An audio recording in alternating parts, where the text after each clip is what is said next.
Hello बच्चा party, welcome back to the yet another session. और आज की क्लास में हम एक नया चैप्टर स्टार्ट करने वाले हैं जिसका नाम है इक्वेशंस। ठीक है, तो देखो, फर्स्ट ऑफ ऑल इक्वेशंस के बारे में कुछ बेसिक चीजें समझते हैं। इक्वेशंस का मतलब तो सभी को पता है ना, जहां पर कांस्टेंट और वेरिएबल्स का कॉम्बिनेशन होता है उसको हम इक्वेशन बोलते हैं। जैसे कि ये देखो, यहाँ पर एक कांस्टेंट है ए और बी और एक्स एक वेरिएबल है, तो इसको हम इक्वेशन बोलते हैं। यहाँ पर देखो एक कांस्टेंट है ए, बी और सी, एक्स और वाई यहाँ पर वेरिएबल है, इसको भी हम इक्वेशन बोलते हैं। यहाँ पर भी देखो एक्स और एक्स वेरिएबल है, ए बी और सी कांस्टेंट है, इसको भी हम इक्वेशन बोलते हैं। यहाँ पर भी देखो A B C D constant है, एक्स जो दिया हुआ है वो वेरिएबल है, इसको हम इक्वेशन बोलते हैं। These are known as equations, simple. ठीक है, पर इक्वेशंस जो हैं उसके कुछ टाइप्स होते हैं। तो first of all let's understand what are the types of equations. Equations, first of all बच्चों, लीनियर इक्वेशन एक टाइप होता है। Linear equation, quadratic equation, cubic equation, these are the types of equation. Linear equation के अंदर भी आपके अलग अलग सब टाइप्स हो सकते हैं। ठीक है, तो first of all linear equation उस इक्वेशन को बोला जाता है जहां पर जो वेरिएबल होता है, what do you mean by variable, जिसकी वैल्यू चेंज होती है, जिसकी वैल्यू चेंज होती रहती है, that is known as variable. Constant का मतलब होता है एक फिक्स नंबर, जैसे यहाँ ए और बी। तो अगर मैं यहाँ पर लिखूं 2x + 4 इज इक्वल टू 0, तो यहाँ पर 2 और 4 एक कांस्टेंट नंबर है और इसकी वैल्यू कभी भी चेंज नहीं होगी। लेकिन जो x है यहाँ पर, ये एक वेरिएबल है, इसकी आप वैल्यू चेंज कर सकते हो।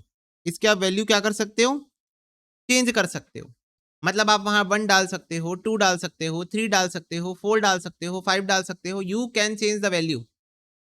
मेरे को बताओ x की क्या वैल्यू होगी जिससे आंसर 0 आ जाएगा। x की क्या वैल्यू होगी जिससे आंसर 0 हो जाएगा, x की वैल्यू होगी भैया -2। x की वैल्यू यहाँ पर होगी -2। अगर आप यहाँ x की जगह -2 डाल दोगे तो आंसर आपका 0 आ जाएगा। ठीक है, तो वेरिएबल का मतलब क्या होता है, एक इक्वेशन के अंदर वेरिएबल वो पार्ट होता है जो आप चेंज करते रहते हो अपने रिक्वायरमेंट के अकॉर्डिंग, और कांस्टेंट वो पार्ट होता है जो एक फिक्स नंबर होता है जो कि चेंज नहीं होगा। ठीक है, यस। तो बच्चों, लीनियर इक्वेशंस का मतलब होता है ऐसे इक्वेशंस जहां पर जो वेरिएबल हैं उनकी पावर में 1 होता है। कुछ नहीं है मतलब 1 है, पावर में कुछ नहीं है का मतलब 1 है। तो what do you mean bye linear equations, ऐसे इक्वेशंस जिनकी पावर में 1 होता है। देखो, ये भी एक लीनियर इक्वेशन है। यहां देखो, यहां 2 वेरिएबल है, यहां 2 वेरिएबल है एक्स और वाई, दोनों की पावर में 1 है, तो ये भी एक लीनियर इक्वेशन हो गया। ठीक है, यहां देखो क्वाड्रेटिक इक्वेशन आ गया। लीनियर इक्वेशन का मतलब समझ में आया, वो इक्वेशन जहां वेरिएबल की पावर 1 होती है। क्वाड्रेटिक इक्वेशन का मतलब होता है जहां पर वेरिएबल की पावर हाईएस्ट पावर 2 होती है। जरूरी नहीं है सारे वेरिएबल की पावर 2 हो, पर जो सबसे बड़ा वेरिएबल है, जो सबसे हाईएस्ट पावर आपको किसी वेरिएबल में दिख रही होगी वो 2 होगी, तो उसको आप क्वाड्रेटिक इक्वेशन बोलोगे। Highest power of any variable is 2, highest power of any variable is 2, in that case आप बोल सकते हो कि वो एक क्वाड्रेटिक इक्वेशन है। वैसे ही अगर किसी इक्वेशन के वेरिएबल की हाईएस्ट पावर जो होगी, हाईएस्ट पावर वो 3 होगी, तो इसको आप क्यूबिक इक्वेशन बोल सकते हो। बस आपके सिलेबस में इतना ही है, linear equation, quadratic equation, cubic equation. अब भैया यहां पर तो पावर में 2 भी है, तो क्या ये क्वाड्रेटिक इक्वेशन है? मैंने कहा, सुने नहीं क्या ध्यान से, मैंने कहा हाईएस्ट पावर चेक करना है, मैंने कहा हाईएस्ट पावर चेक करना है। तो यहां इस इक्वेशन की हाईएस्ट पावर तो ये है, तो जो हाईएस्ट पावर होगी उसके अकॉर्डिंग डिसाइड होता है। तो अगर हाईएस्ट पावर यहां पर 3 है तो this is a cubic equation, this is a cubic equation. यहां पर हाईएस्ट पावर 2 है तो this is a quadratic equation. यहां पर highest power of the variable 1 ही है, तो this is linear equation, this is known as linear equation. यहां पर भी हाईएस्ट पावर 1 है। तो ये होता है लीनियर, क्वाड्रेटिक और क्यूबिक का मतलब। अब लीनियर इक्वेशन में भी बच्चों ऐसा हो सकता है, कुछ क्वेश्चन में आपके पास सिर्फ एक ही वेरिएबल हो, जैसे यहां पर सिर्फ x है, और कुछ में दो वेरिएबल हो, जैसे यहाँ पर एक्स और वाई है, तो सिंगल वेरिएबल वाले क्वेश्चन तो डायरेक्टली सॉल्व हो जाते हैं, और जो डबल वेरिएबल वाले क्वेश्चन होते हैं उसमें आपको कम से कम दो इक्वेशन चाहिए होता है आंसर लाने के लिए, क्योंकि आपके पास दो अलग अलग वेरिएबल है, तो सिर्फ एक इक्वेशन से आप आंसर नहीं ला पाओगे। आपको कम से कम यहां पर दो इक्वेशन चाहिए होंगे आंसर लाने के लिए, दो ही इक्वेशन चाहिए होंगे, जिससे आप दोनों इक्वेशन को साइमल्टेनियसली सॉल्व करोगे या एलिमिनेशन मेथड से सॉल्व करोगे, तो आपका आंसर आ जाएगा एक्स और वाई की वैल्यू का। ठीक है, ओके, समझ में आया? तो सारे बच्चे बताओ, लीनियर इक्वेशन, क्वाड्रेटिक इक्वेशन और क्यूबिक इक्वेशन का मतलब समझ में आया?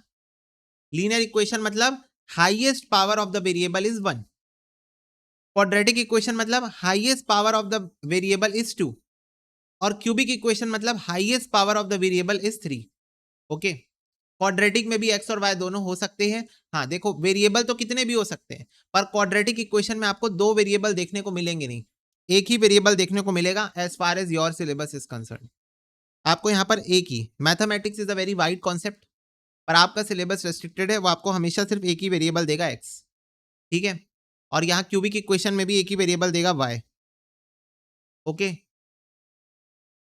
ठीक है, ओके। तो अब सारे बच्चे बताओ, इतनी बात जिसको समझ में आ गई है, we are ready to solve some questions.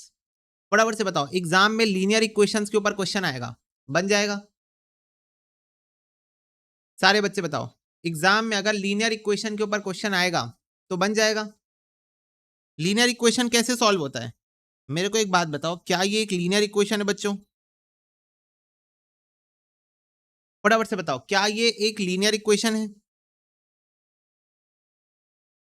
हाँ भैया, तो मैं बोलता हूं find the value of X. मैंने कहा find the value of X, तुम क्या करोगे? 2x is equal to -4, x is equal to -4/2 -2, ऐसे ही करोगे ना? ऐसे ही करोगे ना?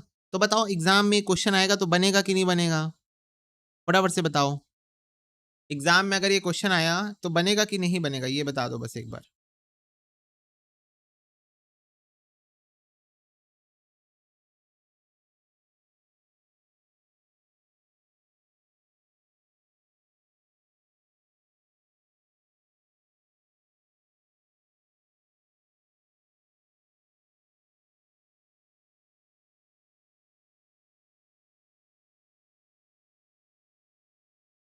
बनेगा?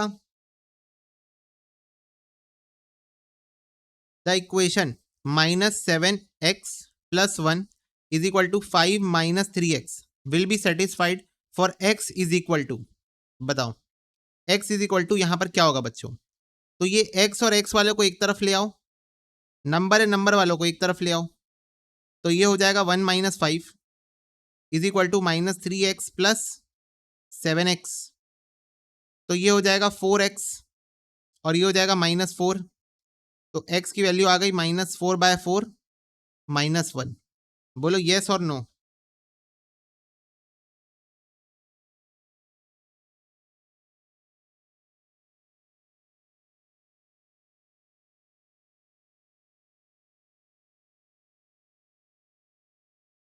इस टाइप के क्वेश्चन में विवेक हम लोग ऑप्शन से खेलना प्रेफर नहीं करेंगे।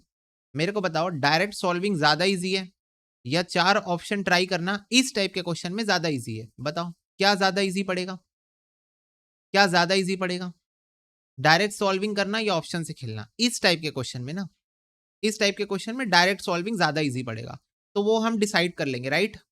वो हम लोग खुद ही डिसाइड कर लेंगे क्वेश्चन पढ़ के कि डायरेक्ट सॉल्विंग ज्यादा कन्वीनियंट है या ऑप्शन से खेलना ज्यादा कन्वीनियंट है एग्जाम में। ठीक है, क्वेश्चन पढ़ के विल डिसाइड अकॉर्डिंगली। दोनों कर सकते हो, ठीक है, दोनों कर सकते हो, पर हम डिसाइड करेंगे। The roots of the equation, roots of the equation मतलब एक्स की वैल्यू पूछ रहा है आपसे। x + 4/4 + x - 5/3 is equal to 11। Solve for x बच्चों, मेरे को बताओ x की वैल्यू क्या होगी यहाँ पर? अब चाहो तो ऑप्शन से खेल लो, जैसे मान लो ऑप्शन नंबर 1 20 है, तो 20 + 4 24/4 हो जाएगा, और 20 - 5 हो जाएगा 15/3। 3 5 जा 15 होता है, और 4 6 जा 24 होता है, तो ये आ गया 11। तो सारे बच्चे बताओ, क्या 20 ने हमारे इक्वेशन की वैल्यू सेटिस्फाई कर दी? सारे बच्चे बताओ। क्या x की वैल्यू 20 ने हमारे इक्वेशन की वैल्यू सेटिस्फाई कर दी? यस, तो 20 आंसर है। इसमें किसी को कोई डाउट है? फटाफट से बताओ।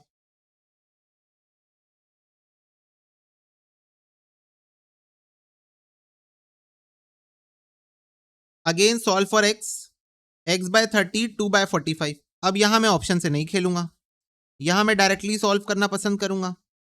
तो x की वैल्यू हो जाएगी 2 इंटू 30 डिवाइडेड बाय 45। इसको मैं कैलकुलेटर से भी सॉल्व कर सकता हूं। 60 डिवाइडेड बाय 45 होता है 1.33, और 1.33 यानी कि ऑप्शन नंबर सी। अभिषेक रूट क्यों लिखा है वो मैं आपको थोड़ी देर के बाद बताऊंगा। थोड़ी देर मतलब ये भी हो सकता है कि नेक्स्ट क्लास में बताऊं शायद। ठीक है, alpha and beta are the roots of equation. ठीक है, तो जो आप x की वैल्यू निकालते हो ना, those are roots of equation. ठीक है अभिषेक।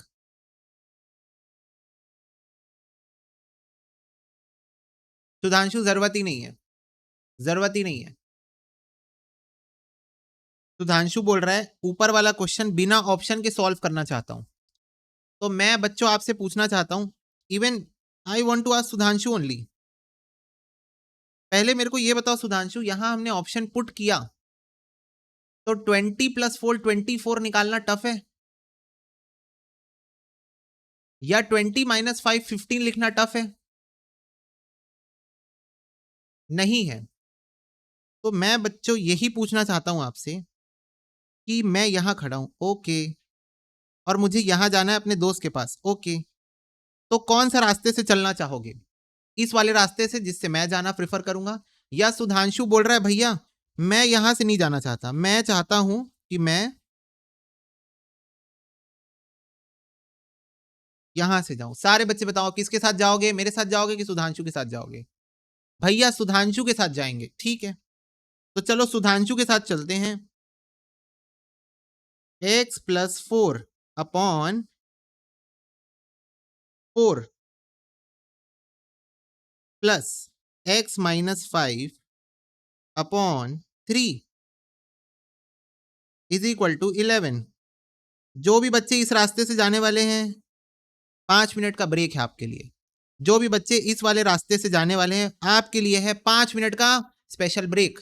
जो बच्चे सुधांशु के साथ जाने वाले हैं फटाफट से मेरे साथ आओ, सुधांशु वाला रास्ता दिखा के आता हूं तुम लोग को। ज्यादा नहीं है, उस रास्ते में बहुत सारे कांटे हैं, बहुत सारी बाधाएं हैं, एक अटेम्प्ट भी लग सकता है, क्योंकि अगर इस तरीके से सॉल्व करोगे तो टाइम वेस्ट होगा एग्जाम में, और एग्जाम में टाइम वेस्ट होगा तो समझ रहे हो ना, टाइम वेस्ट होगा। तो जो क्वेश्चन टफ आएंगे वहां हमको 5 मिनट देना है। इस क्वेश्चन में अगर 5 मिनट दे दिए, इस क्वेश्चन में अगर 5 मिनट दे दिए तो टफ वाले क्वेश्चन में तो फिर टाइम नहीं दे पाएंगे ना।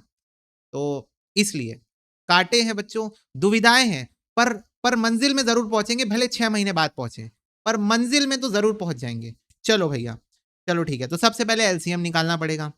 ओके, तो 12, 4 और 3 का एलसीएम होता है 12।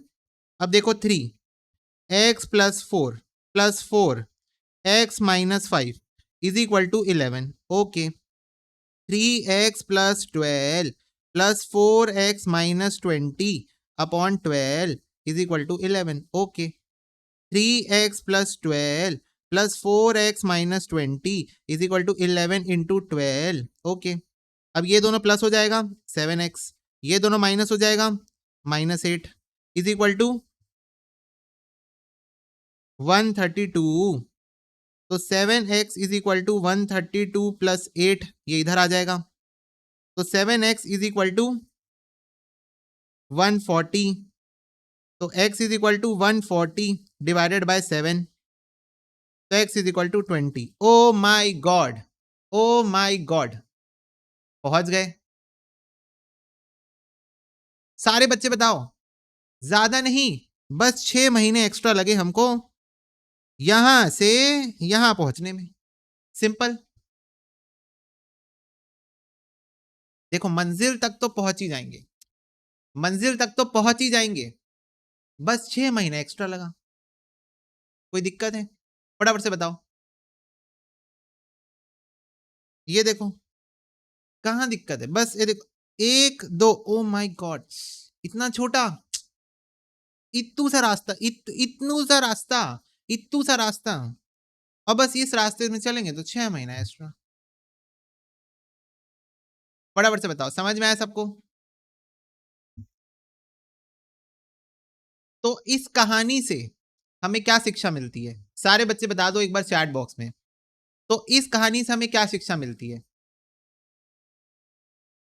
कि भैया जिस रास्ते में बताएं उसी रास्ते से चलना है, या अपना खुद का रास्ता इन्वेंट करना है? बताओ, सारे बच्चे बताओ, भैया के एक्सपीरियंस से चलना है या अपना खुद का एक्सपीरियंस बनाना है 6 महीने एक्स्ट्रा लगा के? फटाफट से बताओ, इस कहानी से हमें क्या शिक्षा मिलती है? हाँ, अभिषेक सही बोल रहा है। एक्स्ट्रा दिमाग नहीं लगाना है, जो इजी रास्ता है उसी से चलना है, जो इजी रास्ता है उसी से चलना है, क्योंकि इस रास्ते से चलोगे तो मंजिल में तो पहुंच जाओगे, पर जो टाइम लगेगा ना एक्स्ट्रा, वो सहने लायक नहीं होगा। समझ रहे?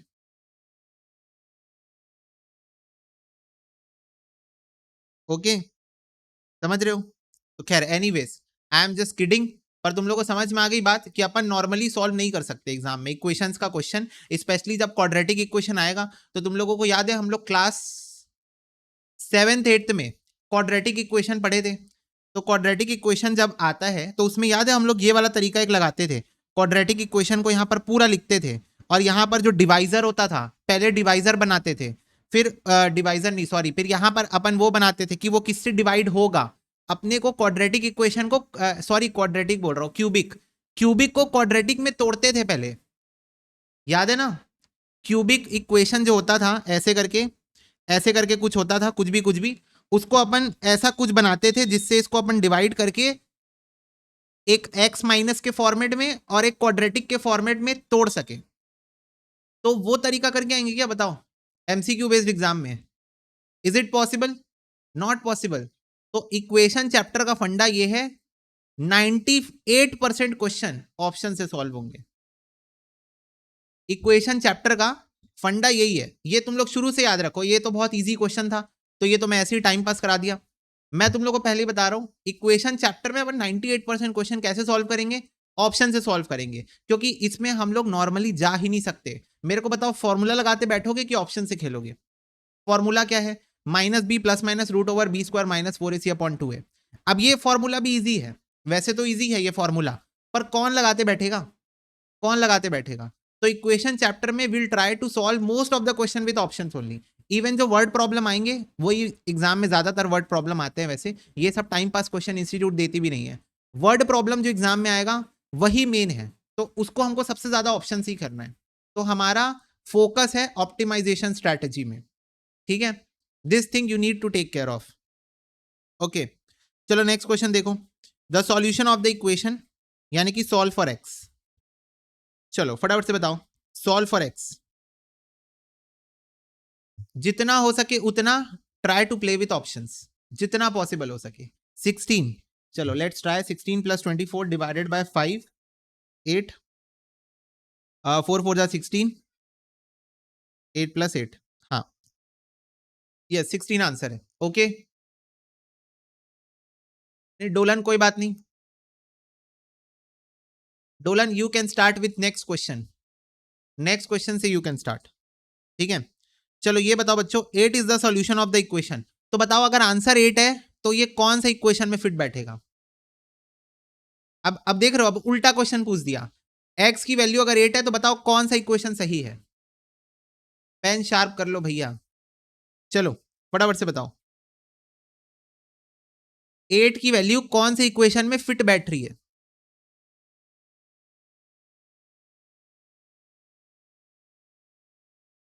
बी में। Let's try.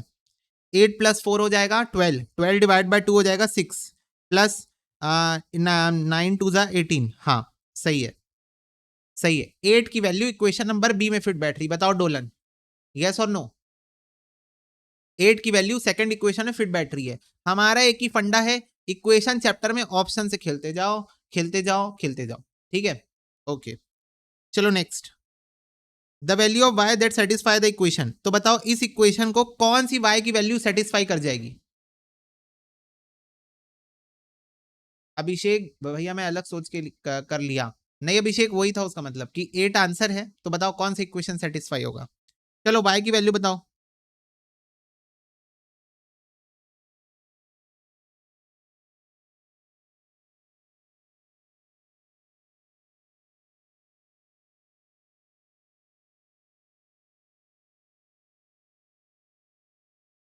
1 आ रहा है। 6 2 जा 12, 1 + 1 2 by 9, 8 by 4, 4 2 जा 8। नहीं आएगा, 1 से आंसर नहीं आ रहा है, 1 से आंसर नहीं आएगा।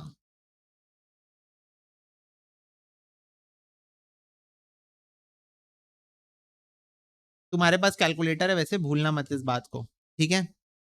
तो you can try to optimise your solutions with this.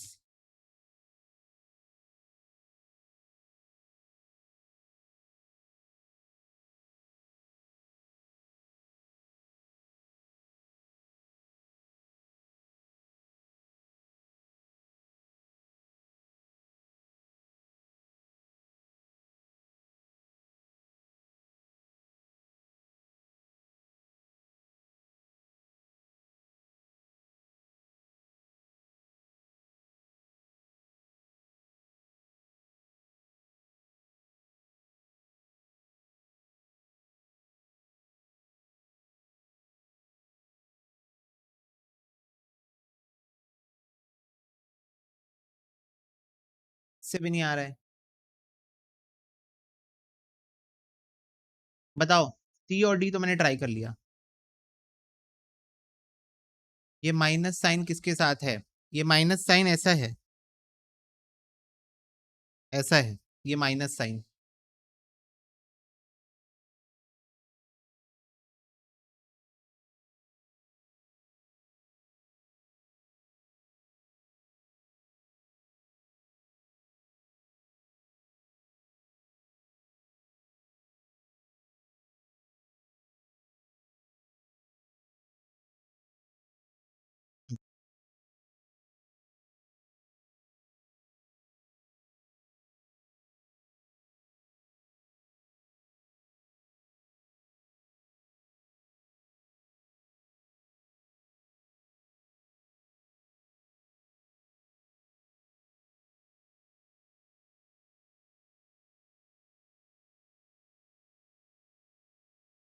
Yes, D is fitting here.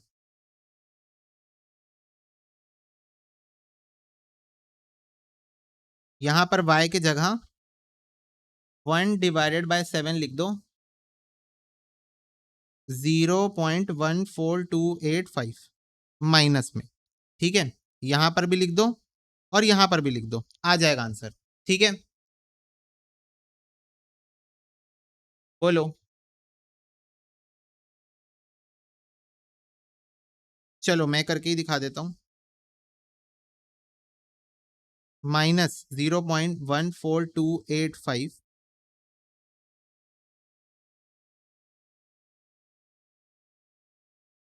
Plus 11/6 minus 0.14285 plus 1/9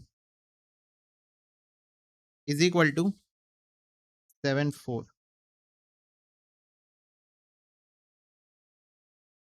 चलो इसको तुम लोग सॉल्व करो अपने कैलकुलेटर में, अपने कैलकुलेटर में सॉल्व करो। तो -11 माइनस 0.14285 करोगे और डिवाइडेड बाय 6 करोगे, तो दिस इज कमिंग एट 1.809525। इसको मेमोरी प्लस में रख लो, कैलकुलेटर में पूरा लिखने की जरूरत नहीं है। 1 माइनस 0.14285 डिवाइडेड बाय 9 करोगे तो 0.09523 आ रहा है।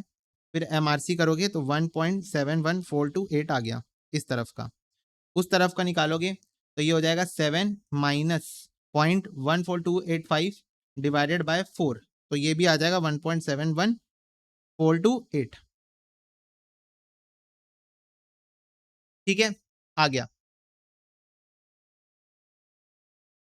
Done, yes. चलो next. The solution of the equation p + 2 p - 3 p + 3 p - 4 is equal to p 2p - 5 is. तो बेसिकली p का वैल्यू बताओ, p का वैल्यू बताओ। 6 + 2 8, 6 - 3 3, 6 + 3 9, 6 - 4 2, 6, 6 2 जा 12 -5, 8 3 जा 24, 9 2 जा 18, 12 - 5 हो गया 7, 42। 8 9 10 11 12 1 carry 42 is equal to 42। A ही आंसर है इसका, ए ही आंसर आ गया। पी की वैल्यू 6 है। डन।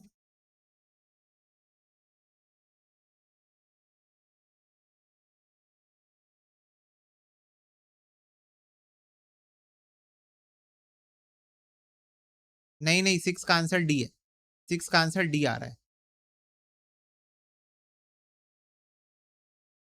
पी की वैल्यू बच्चों 6 डालो, पी की वैल्यू 6 डालो, आंसर आ जाएगा। पी की वैल्यू 6 से आंसर आ जाएगा। ट्राई करो, ट्राई करो और मुझे बताओ फटाफट से। तुमको भी ट्राई करना है, मेरा एग्जाम नहीं है, तुम्हारा एग्जाम है।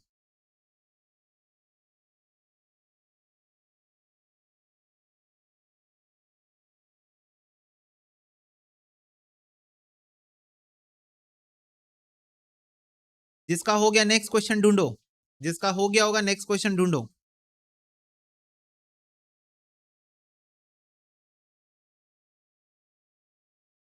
अगेन नेक्स्ट क्वेश्चन है सॉल्व फॉर एक्स। ये सब लीनियर इक्वेशन है ना, क्योंकि हाईएस्ट पावर 1 है, वेरिएबल की हाईएस्ट पावर यहां पर 1 है।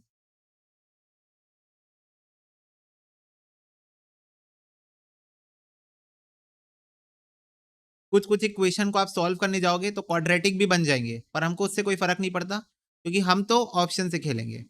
तो कुछ कुछ इक्वेशंस को अगर आप प्रॉपरली सॉल्व करोगे तो they will form quadratic equation, but we don't care because we are going to solve using options.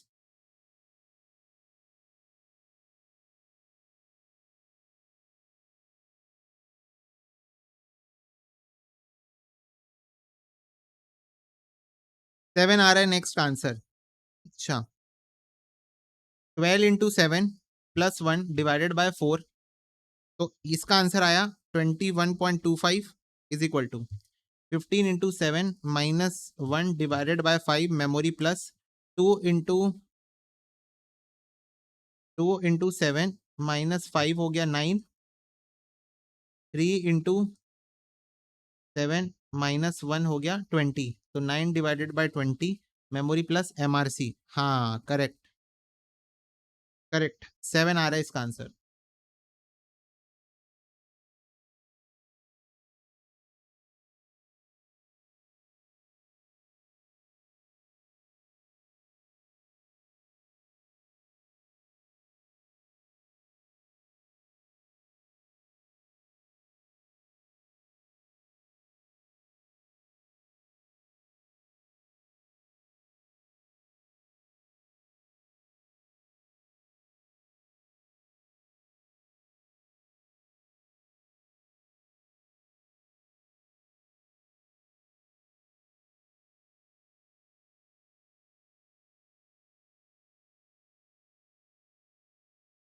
Done, फटाफट से बताओ। यस, हो गया। चलो लास्ट क्वेश्चन है इस एक्सरसाइज का। Pick up the correct value x for which ये जो है जीरो हो जाए, ये इक्वेशन जीरो हो जाए। तो एक्स की क्या वैल्यू होनी चाहिए जिससे इक्वेशन जीरो हो जाए? अरे बहुत सिंपल है, बहुत सिंपल है, 10 होगा। मेरे को एक बात बताओ, अगर यहाँ एक्स की वैल्यू तुम लोग 10 डाल दोगे, यहाँ पर एक्स की वैल्यू 10 डाल दोगे, अगर मेरे जैसे सोच पा रहे हो तो कर सकते हो। अगर एक्स की वैल्यू 10 डाल दोगे तो ये 10 यहाँ नीचे आ सकता है, बोलो हाँ। ये सबसे ऊपर वाला बंदा नीचे के नीचे वाले फ्लोर में आ सकता है ना मैथमेटिकली। अगर कोई यहाँ बैठा रहता है तो वो ऊपर जाता है कि नहीं जाता है, बताओ सारे बच्चे बताओ। अगर कोई नीचे के नीचे बैठा रहता है तो ऊपर वाले फ्लोर में जा सकता है, हाँ। तो वैसे ही ऊपर वाले फ्लोर के लोग नीचे भी तो आ सकते हैं। तो यहां पर अगर 10 की वैल्यू आ गई, यहां पर अगर 10 की वैल्यू आ गई, यहां से ऐसे 10 की वैल्यू, तो ये 0.05 हो जाएगा और ये इससे माइनस होके कट जाएगा। वैसे ही यहां पर 10 की वैल्यू आ गई तो ये 0.005 हो जाएगा और ये भी इससे कट जाएगा और आंसर 0 आ जाएगा। तो अगर ऐसे सोच के कर पा रहे हो तो बहुत अच्छी बात है, नहीं कर पा रहे हो तो कैलकुलेटर जिंदाबाद, कैलकुलेटर जिंदाबाद। 10 एक्स की वैल्यू 10 डाल के चेक कर लो आंसर। तो कैसे चेक करोगे, देखो कैलकुलेटर से भी बता देता हूं। सबसे पहले ले लो 10 divided by 0.5 memory plus 1 divided by 0.05 memory minus 10 divided by 0.005 memory plus 1 divide by 0.0005 memory minus MRC कर दो तो 0 आ गया। ठीक है, कैलकुलेटर से भी करोगे तो आ जाएगा आंसर। ओके, तो फटाफट से बताओ, इजी यस और नो, यस और नो, सारे बच्चे बताओ। इजी,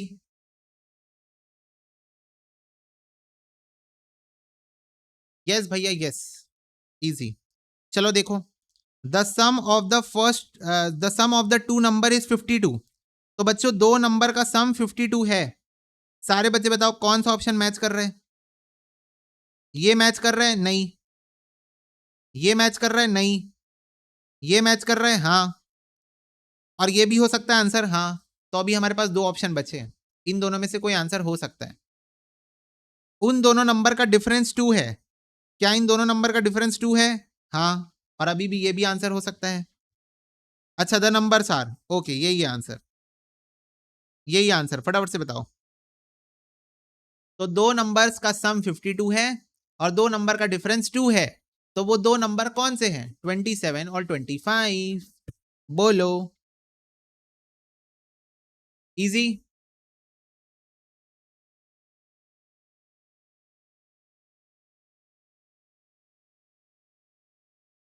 ओके भैया, चलो next. The diagonal of a rectangle is 5 centimetre.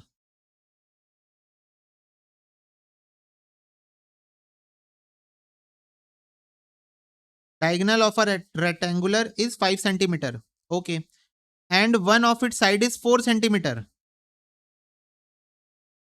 तो एरिया ऑफ रेक्टेंगल बताओ। बच्चों मेरे को एक बात बताओ, मेरे को एक बात बताओ, एरिया ऑफ रेक्टेंगल का फॉर्मूला क्या है? Length into breadth. बोलो, एरिया ऑफ रेक्टेंगल का फॉर्मूला क्या है?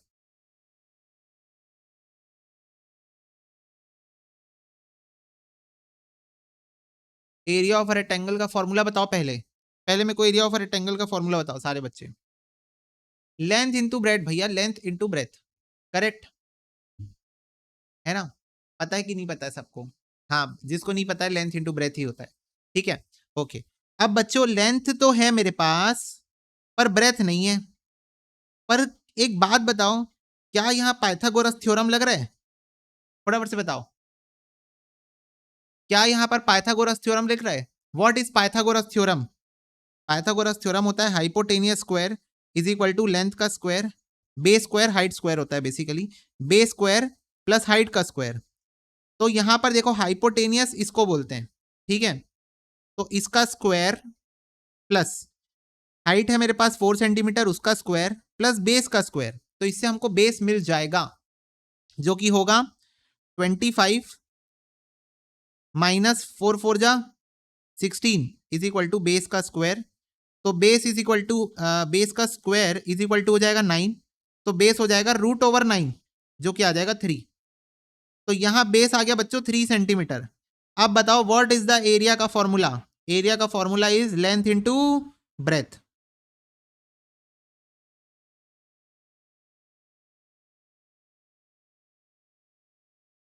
12। फटाफट से बताओ यस और no,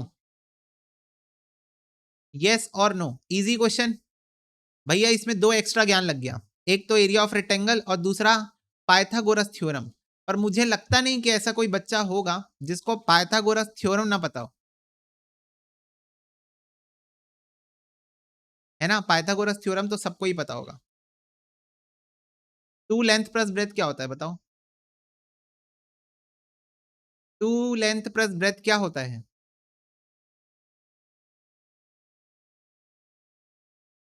very very good, perimeter. Yes, perimeter मतलब आप अगर पूरी बाउंड्री वॉल में पैदल पैदल पैदल पैदल चलोगे तो कितना चलना पड़ेगा, ऐसे मैं बच्चों को बताता था। मैं बच्चों को भी पढ़ाता था ना, छोटे बच्चों को पहले, तो मैं लोगों को बताता था पेरीमीटर का मतलब होता है कि अगर आप इस पूरी बाउंड्री वॉल में पैदल पैदल चलोगे तो आपको कितना सेंटीमीटर चलना पड़ेगा, ये कितना मीटर चलना पड़ेगा। तो इसीलिए दो बार लेंथ प्लस दो बार ब्रेथ, फॉर्मूले का लॉजिक बताता था उन लोग को कि इसीलिए हम लोग दो बार लेंथ को प्लस करते हैं और दो बार ब्रेथ को प्लस करते हैं, तो उससे हमको पता चल जाएगा कि चारों बाउंड्री वॉल का साइज क्या है। ठीक है, तो दैट इज पेरीमीटर। चलो नेक्स्ट बच्चों, 56 को ना आप डिवाइड कर दो दो पार्ट्स में, ठीक है? Such that 3 times the first part, okay, 3 times the first part, 3 times the first part, exceed कर जाएगा 1/3 of the second part by 48। तो वो दो पार्ट कौन से हैं? तो बच्चों सबसे पहले तो ये बताओ, ये तीनों ऑप्शन का सम 56 ही आ रहा है, क्योंकि बोला है 56 को दो हिस्से में तोड़ दो। तो सारे बच्चे बताओ, क्या ये तीनों 56 को सेटिस्फाई कर रहे हैं दो हिस्सों में तोड़ के? पहले मेरे को ये बता दो, पहले मेरे को ये बात एकदम क्लियर कर दो कि क्या ये 56 को दो हिस्सों में तोड़ के सेटिस्फाई कर रहे हैं? यानी सिंपल शब्दों में, क्या इन तीनों का सम 56 आ रहा है? हाँ, तो यहां तो क्वेश्चन ने हमको फंसा दिया, इन तीनों का सम 56 ही आ रहा है। आगे पढ़ो, नेक्स्ट कंडीशन क्या है?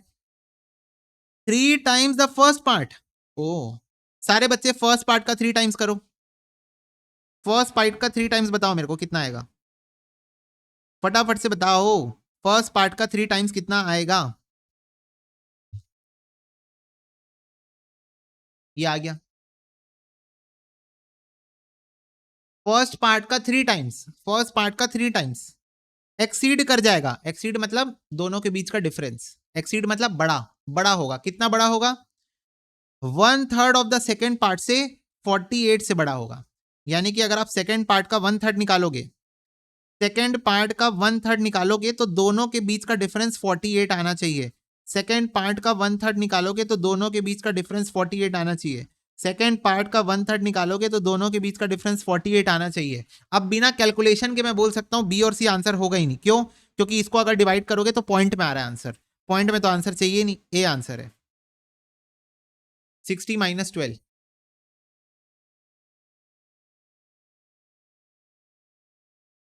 तो सिर्फ ऑप्शन नंबर ए तीनों कंडीशन सेटिस्फाई कर रहा है।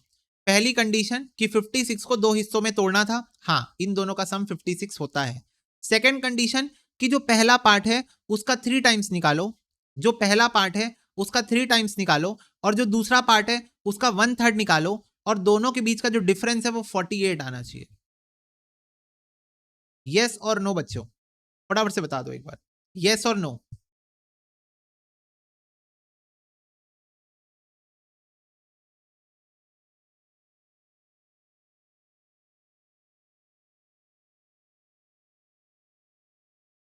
अब मेरे को एक बात बताओ सुधांशु,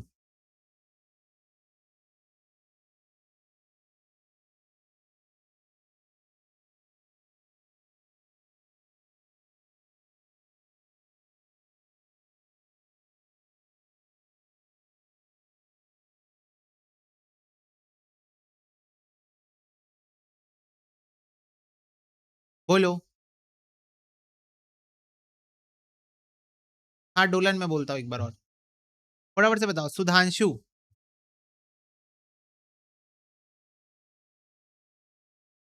डोलन 48 वाला पार्ट ये कह रहा है कि बस इतने पार्ट को पढ़ते हैं एक बार दोबारा से, इतने पार्ट को दोबारा से पढ़ते हैं। देखो, 3 टाइम्स द फर्स्ट पार्ट, मतलब फर्स्ट पार्ट का अगर 3 टाइम्स निकालेंगे, फर्स्ट पार्ट का अगर 3 टाइम्स निकालेंगे, वो एक्सीड कर जाएगा। एक्सीड कर जाएगा मतलब बड़ा होगा, एक्सीड कर जाएगा मतलब बड़ा होगा। किससे बड़ा होगा? 1/3 ऑफ सेकेंड पार्ट से, 1/3 ऑफ सेकेंड पार्ट से बाय 48। मतलब फर्स्ट पार्ट का 3 टाइम्स सेकेंड पार्ट के 1/3 से कंपेयर करोगे तो 48 से बड़ा होगा, यानी दोनों के बीच का डिफरेंस 48 है। समझ में आया? फर्स्ट पार्ट का 3 टाइम्स सेकेंड पार्ट के 1/3 से 48 बड़ा होगा। एक्सीड कर जाएगा मतलब, एक्सीड कर जाएगा मतलब बड़ा होगा। समझ में आया Dolan?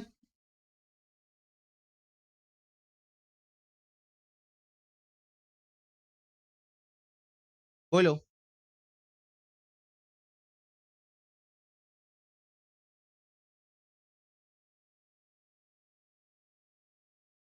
Okay, so first part का 3 टाइम्स सेकेंड पार्ट के 1/3 से 48 से एक्सीड कर जाएगा, मतलब दोनों के बीच का डिफरेंस 48 है, दोनों के बीच का। ये इससे 48 बड़ा होना चाहिए। समझ में आया? एक्सीड का मतलब क्या हुआ कि ये उससे 48 बड़ा होना चाहिए। अब मेरी बात सुनो, अब मेरी एक बात सुनो, ये क्वेश्चन हम लोग कर रहे हैं कॉमन सेंस और ऑप्शन से सॉल्व। मेरे को एक बात बताओ, ये सेम क्वेश्चन इक्वेशन से कैसे सॉल्व होता? ऐसे कि आप लेते एक पार्ट को x और दूसरे पार्ट को लेते y, और इन दोनों का टोटल होता 56। बोलो हाँ, सारे बच्चे बोलो। आप दो पार्ट्स को लेते एक्स और वाई, आप दो पार्ट को लेते एक्स और वाई, इन दोनों का टोटल होता 56, क्योंकि 56 को ही दो हिस्सों में तोड़ना है। बोलो यस और नो। 56 को ही दो हिस्सों में तोड़ना है एक्स और वाई में। ये हुआ एक इक्वेशन। अब सारे बच्चे बताओ, मैंने तुम लोगों को कहा था ना कि अगर एक लीनियर इक्वेशन है और उसमें दो वेरिएबल है तो तुम लोगों को उसको सॉल्व करने के लिए दो इक्वेशन की जरूरत पड़ेगी। दूसरा इक्वेशन क्या होगा? दूसरा इक्वेशन होगा कि अगर आप फर्स्ट पार्ट का 3x निकालोगे और सेकेंड पार्ट का 1/3 निकालोगे तो इन दोनों के बीच का डिफरेंस 48 आएगा। इन दोनों के बीच का डिफरेंस 48 आएगा। ये बना इक्वेशन नंबर 2। और इसको आप सॉल्व करके एक्स और वाई की वैल्यू निकालते। बोलो समझ में आया? समझ में आया क्या? फटाफट से बताओ।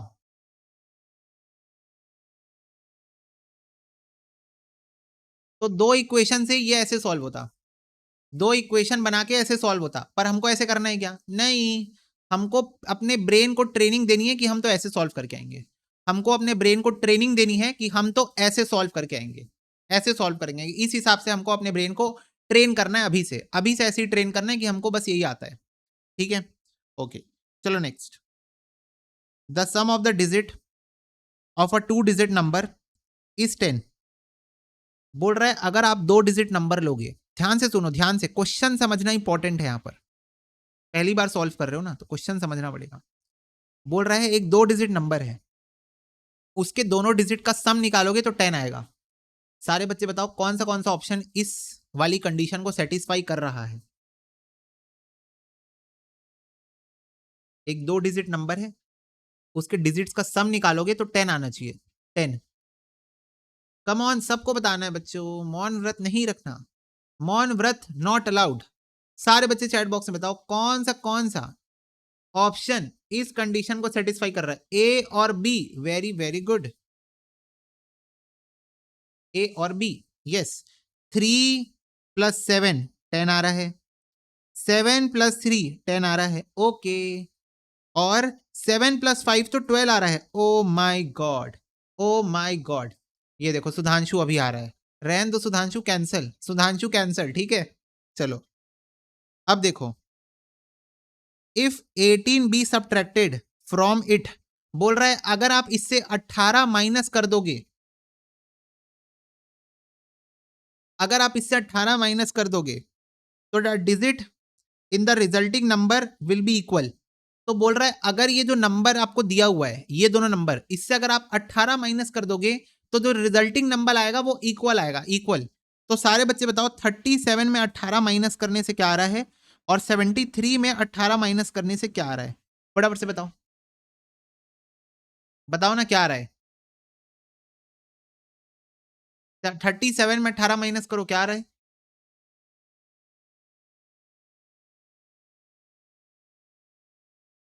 ये आ रहा है 19, ओके। और ये आ रहा है 55। अब क्या बोला क्वेश्चन कि 18 माइनस करने के बाद जो रिजल्टिंग नंबर आएगा वो इक्वल होना चाहिए, इक्वल इक्वल। बताओ कौन सा ऑप्शन में रिजल्टिंग नंबर इक्वल आ रहा है? फटाफट से बताओ कौन से ऑप्शन में रिजल्टिंग नंबर इक्वल आ रहा है? बी में, बी में, राइट। तो बी इज द आंसर। अब बताओ क्या हम ऐसे ही सॉल्व करके आ सकते हैं एग्जाम में? फटाफट से बताओ।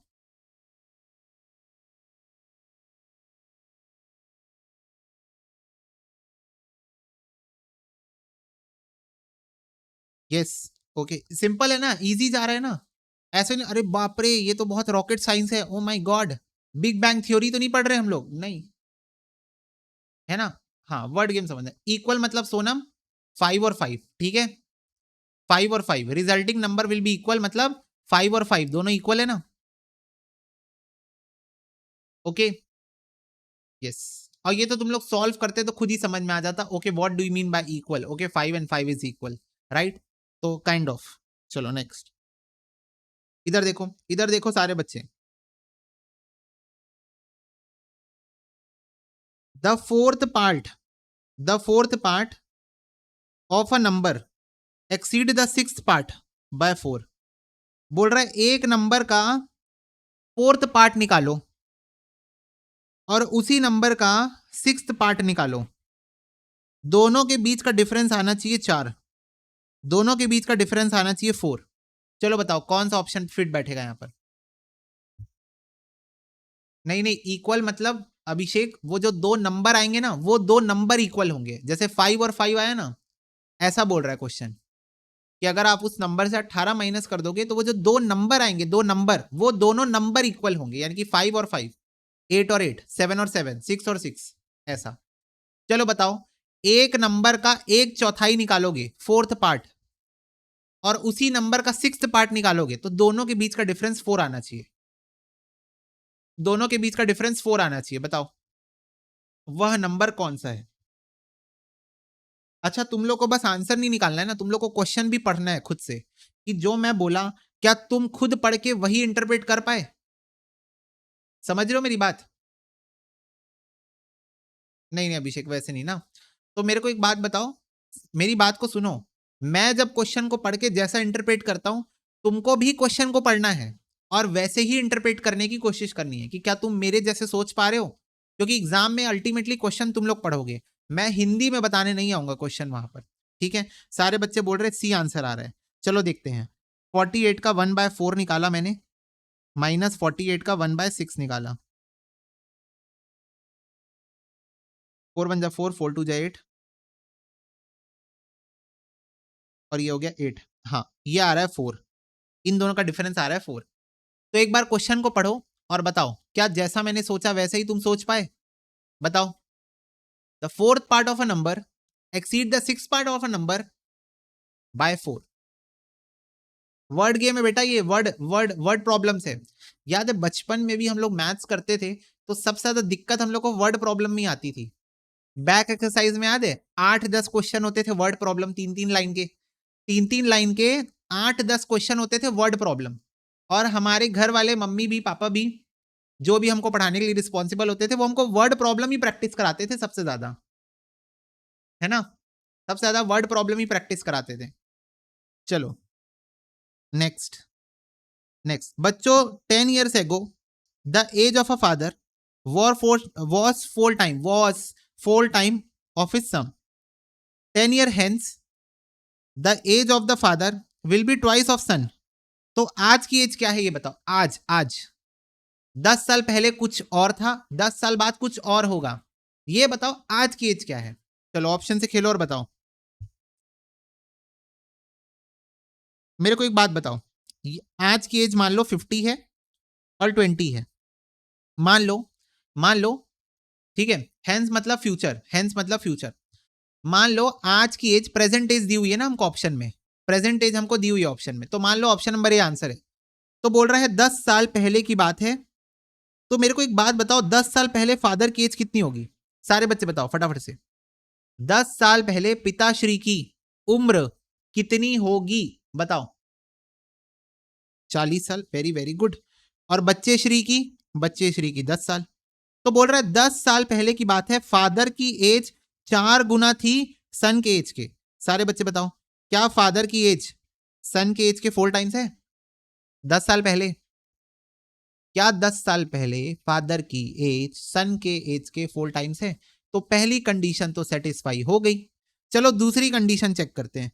दूसरी कंडीशन बोल रहा है 10 सालों के बाद, आज से 10 सालों के बाद फादर की एज सन के एज की डबल होगी। फादर की एज सन के एज की डबल होगी। मेरे को फटाफट से बताओ पिताश्री की उम्र कितनी होगी 10 साल के बाद। चलो सारे बच्चे बताओ, पिताश्री की उम्र कितनी होगी। What is the age of the father after 10 years? Tell me guys in the chat box. It will be 60 bhaiya. Okay. What is going to be the son of the age is 30. So can you please tell me, is it 2 times of the son age after 10 years? Is it 2 times of the sun's age after 10 years? Absolutely yes. So the answer is A. फटाफट से बताओ बच्चों, क्या हम क्या कर रहे हैं, मजाक कर रहे हैं क्या? ये मजाक कर रहा है क्वेश्चन हमारे साथ, क्वेश्चन हमारे साथ मजाक करते हुए। यस भैया यस। ओके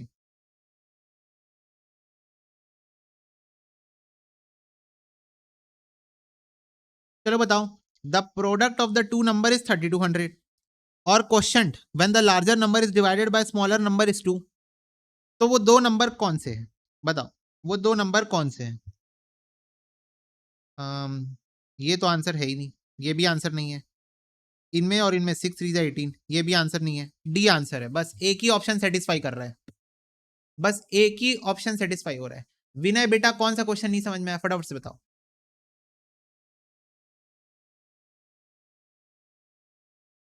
क्लास 8 तो 9 में तो ऑप्शन ही नहीं रहते थे। हाँ Vivek, you are right, you are right.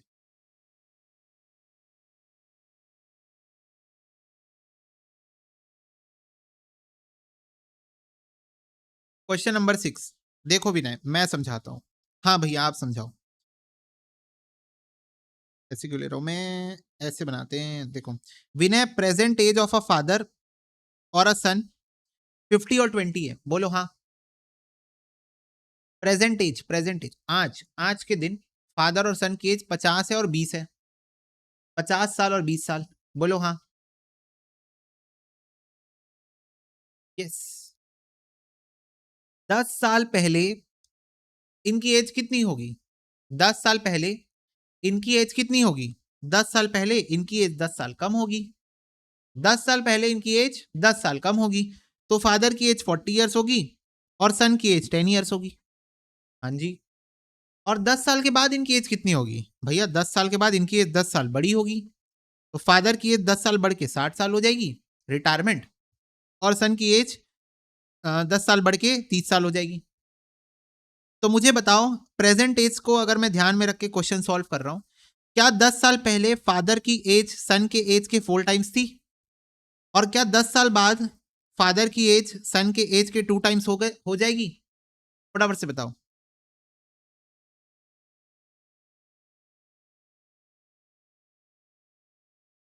बोलो।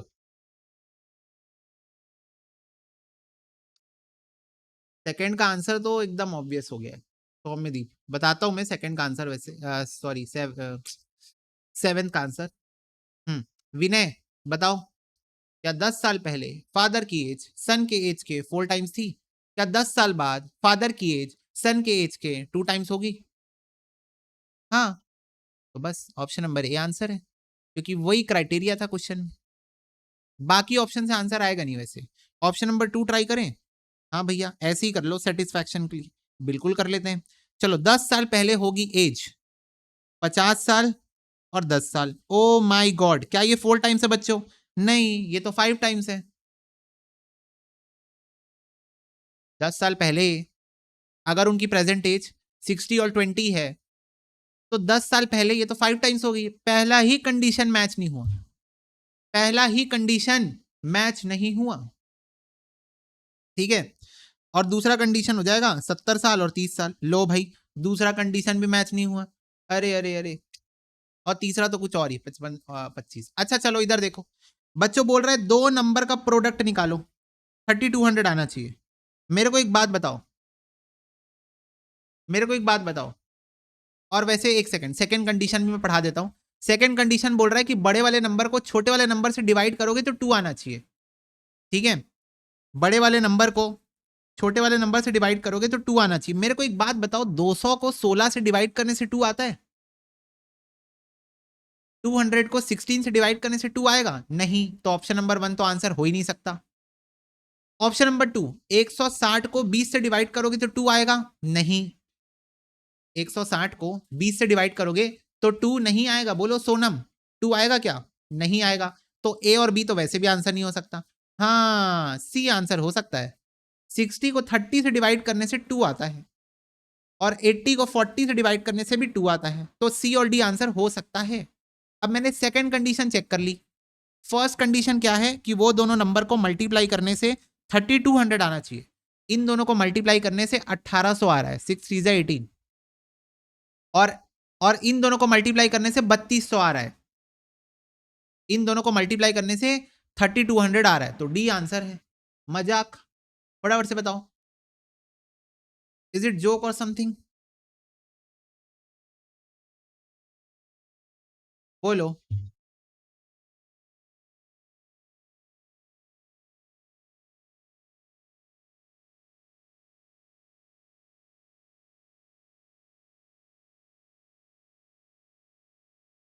यस। चलो next, 8th question. The denominator of a fraction exceed कर जाएगा न्यूमरेटर को बाय 2।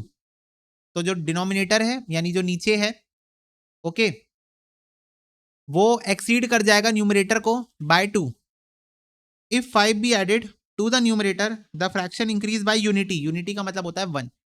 अगर आप उस नंबर पे 5 ऐड कर दोगे, उस नंबर पे 5 ऐड कर दोगे तो वो जो फ्रैक्शन है वो यूनिटी से बढ़ जाएगा। यूनिटी मतलब 1 से बढ़ जाएगा, ठीक है, 5 अगर न्यूमरेटर में ऐड कर दोगे तो बताओ वो फ्रैक्शन क्या है, बताओ वो फ्रैक्शन क्या है,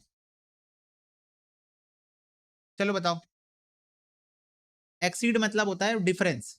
एक्सीड मतलब सिंपल समझो डिफरेंस, कि वो पिछले वाले नंबर को इस नंबर पिछले वाले नंबर के कंपैरिजन में ये नंबर एक्सीड कर जाएगा का मतलब होता है डिफरेंस, ठीक है। डी आंसर है प्रज्ञा के अकॉर्डिंग। वेरी फास्ट प्रज्ञा, वेरी फास्ट।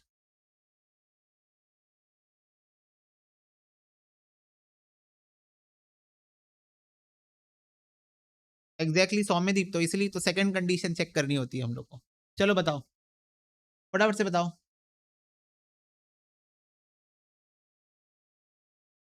देखो इधर देखो, पहली बात बोल रहा है कि जो डिनोमिनेटर है मतलब जो नीचे वाला है फ्रैक्शन का, वो न्यूमरेटर से 2 बड़ा है।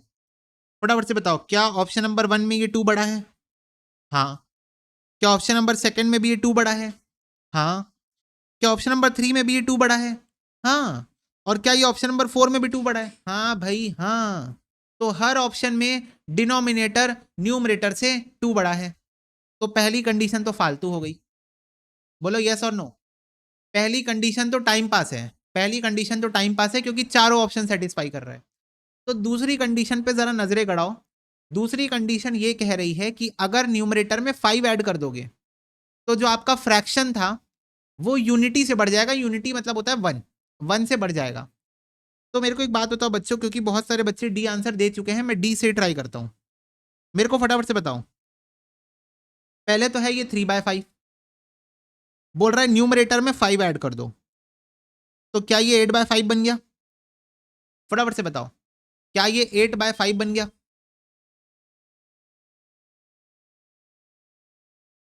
तो क्वेश्चन ने क्या कहा था? क्वेश्चन ने कहा था कि अगर न्यूमरेटर में 5 ऐड कर देते हो तो आपका जो फ्रैक्शन है, आपका जो फ्रैक्शन है वो यूनिटी से बढ़ जाएगा। तो जो भी फ्रैक्शन था आपका वो यूनिटी से बढ़ जाएगा। तो बच्चों एक बार इसका आंसर निकाल के देखो, क्या यही आ रहा है? 5 प्लस करने से जो आंसर आ रहा है, क्या इसका आंसर भी वही आ रहा है? चेक करो एक बार। 3 + 5 बन जा 5/5। Oh my God, oh my God, same to same, same to same आ रहा है। इसका मतलब जिन भी बच्चों ने डी आंसर दिया, एब्सोल्युटली करेक्ट आंसर बच्चों, एब्सोल्युटली करेक्ट आंसर।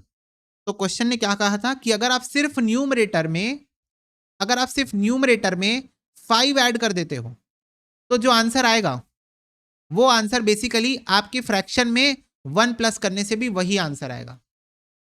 अगर आप सिर्फ न्यूमरेटर में 5 ऐड कर देते हो तो आपका जो फ्रैक्शन था उसमें 1 ऐड करने से भी वही आंसर आएगा। हाँ, यूनिटी का मतलब बेटा 1 होता है, यूनिटी का मतलब 1 होता है। ओके,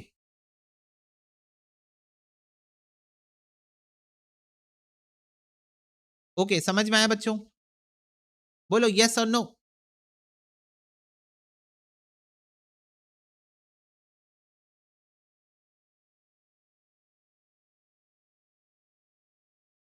अब एक काम करो, एक बार क्वेश्चन को पढ़ो ध्यान से और ऑप्शन नंबर ए, बी और सी भी ट्राई करो और अपने आप को सेटिस्फाई करो कि ए, बी और सी से आंसर नहीं आएगा।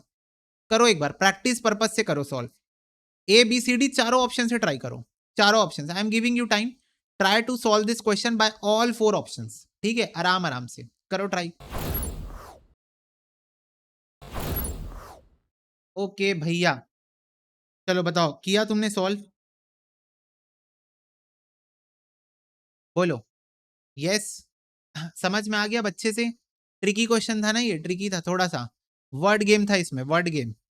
तो वो वर्ड गेम तुम लोग को समझ में आ गया ना, कि सिर्फ न्यूमरेटर में अगर 5 ऐड करोगे, ऑब्वियसली सोनम नहीं आना था आंसर क्योंकि ए, बी और सी तो ऑप्शन ही नहीं है। अगर न्यूमरेटर में बस 5 ऐड करोगे तो जो फ्रैक्शन है आपका ऑल टुगेदर वो यूनिटी से बढ़ जाएगा। यूनिटी मतलब 1, तो पूरा का पूरा फ्रैक्शन 1 1 से बढ़ जाएगा, +1 हो जाएगा, सिंपल शब्दों में पूरा का पूरा फ्रैक्शन +1 हो जाएगा। क्लियर? पूरा का पूरा फ्रैक्शन +1 हो जाएगा। Okay, yes.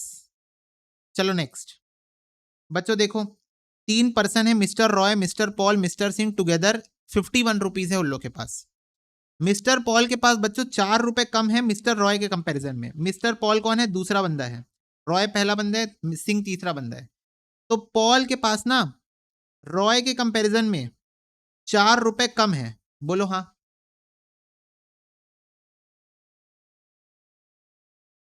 पॉल के पास रॉय के कंपैरिजन में 4 रुपए कम है, और mister Singh has got 5 less than mister Roy, और मिस्टर सिंह के पास मिस्टर रॉय के कंपैरिजन में 5 रुपए कम है। तो बताओ कितना पैसा उनके पास?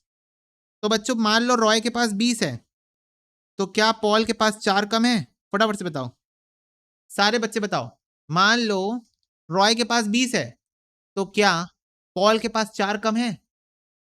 हाँ। और क्या सिंह के पास 5 कम है? क्या सिंह के पास 5 कम है? हाँ। और क्या तीनों के पास जो पैसे हैं उसका टोटल 51 है? फटाफट से बताओ, क्या तीनों के पास जो पैसे हैं उसका टोटल 51 आ रहे हैं? हाँ भैया हाँ, तो ए ही आंसर है बच्चों, ए ही आंसर है। फटाफट से बताओ यस और नो।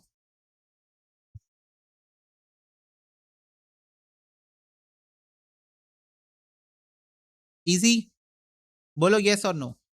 इजी,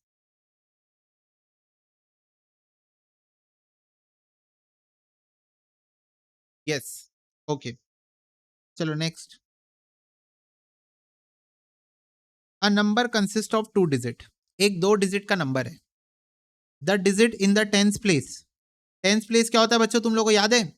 वंस, टेंस, 100, 1000, 10,000, याद है बचपन में? Ones, tens, 100, 1000, 10,000। हाँ, तो कह रहा है the digit in the tens place, मतलब यहां पर इस 3 टाइम्स, टेंस प्लेस में जो डिजिट है वो 3 टाइम्स है digit in the units place, यानी कि यूनिट मतलब 1। तो बोल रहा है कि जो डिजिट यहां पर है वो इसकी 3 टाइम्स है। जो डिजिट यहां बैठी है टेंस प्लेस में वो वंस प्लेस की 3 टाइम्स है, 3 टाइम्स, 3 टाइम्स, 3 टाइम्स। ओके। और अगर आप 54 को सब्ट्रैक्ट कर दोगे फ्रॉम द नंबर तो डिजिट रिवर्स हो जाएगी। अच्छा, अगर आप 54 को माइनस कर दोगे ना तो जो यहां थी वो यहां आ जाएगी, और जो यहां थी वो यहां आ जाएगी, डिजिट रिवर्स हो जाएगी अगर आप उससे 54 को माइनस कर दोगे। बताओ वो नंबर कौन सा है? तो पहले बच्चों ये बताओ, क्या ये इसका 3 टाइम्स है? फटाफट से बताएंगे सारे बच्चे, क्या ये इसका 3 टाइम्स है? क्या 3 9 का 3 टाइम्स है? बिल्कुल नहीं, बिल्कुल नहीं। 3 इज नॉट 3 टाइम्स ऑफ 9, तो ये तो आंसर नहीं है। क्या ये इसका 3 टाइम्स है बच्चों? क्या ये इसका 3 टाइम्स है? बिल्कुल नहीं। क्या ये इसका 3 टाइम्स है बच्चों? क्या ये इसका 3 टाइम्स है? बिल्कुल नहीं। तो मैं तो चेक भी नहीं करूंगा, सेकंड कंडीशन एक ही ऑप्शन सेटिस्फाइड हो रहा है, सी। पहली कंडीशन सिर्फ एक ही ऑप्शन सेटिस्फाई कर रहा है। पर एनीवेज क्योंकि अभी मैं एग्जाम हॉल में नहीं बैठा हूं तो मैं कर लेता हूं आगे भी सेटिस्फाई। 93 में से बच्चों 54 माइनस करो, क्या 39 आ रहा है बच्चों? क्या डिजिट रिवर्स हो गई? सारे बच्चे बताओ, 93 में से 54 माइनस करने से क्या डिजिट रिवर्स हो गई? क्या डिजिट रिवर्स हो गई? बोलो। यस भैया यस, रिवर्स हो गई। तो देखो 93 में से 54 माइनस करने के कारण डिजिट रिवर्स हो गई। बोलो हाँ।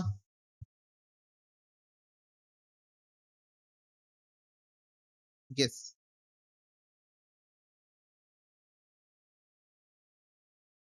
चलो next, one student is ask to divide a half of a number by 6। तो बोल रहा है एक स्टूडेंट को हमने कहा, एक स्टूडेंट को हमने कहा कि डिवाइड करो, क्या डिवाइड करो? हाफ ऑफ अ नंबर को 6 से डिवाइड करो।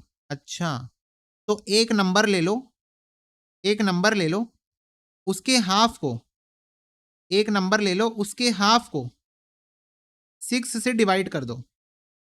फटाफट से बताओ, बोलो।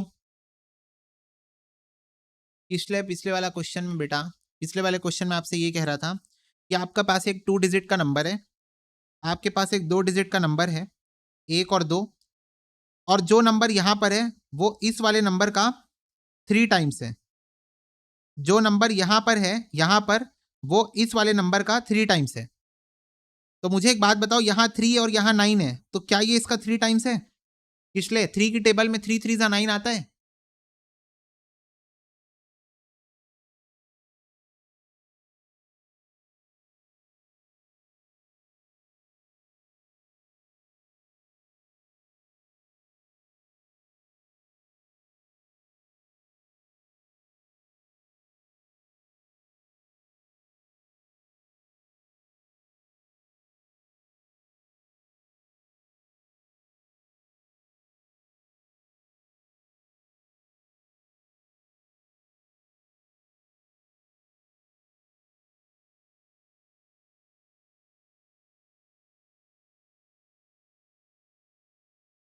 ओके, तो unit in the tens place is 3 times unit in the units place.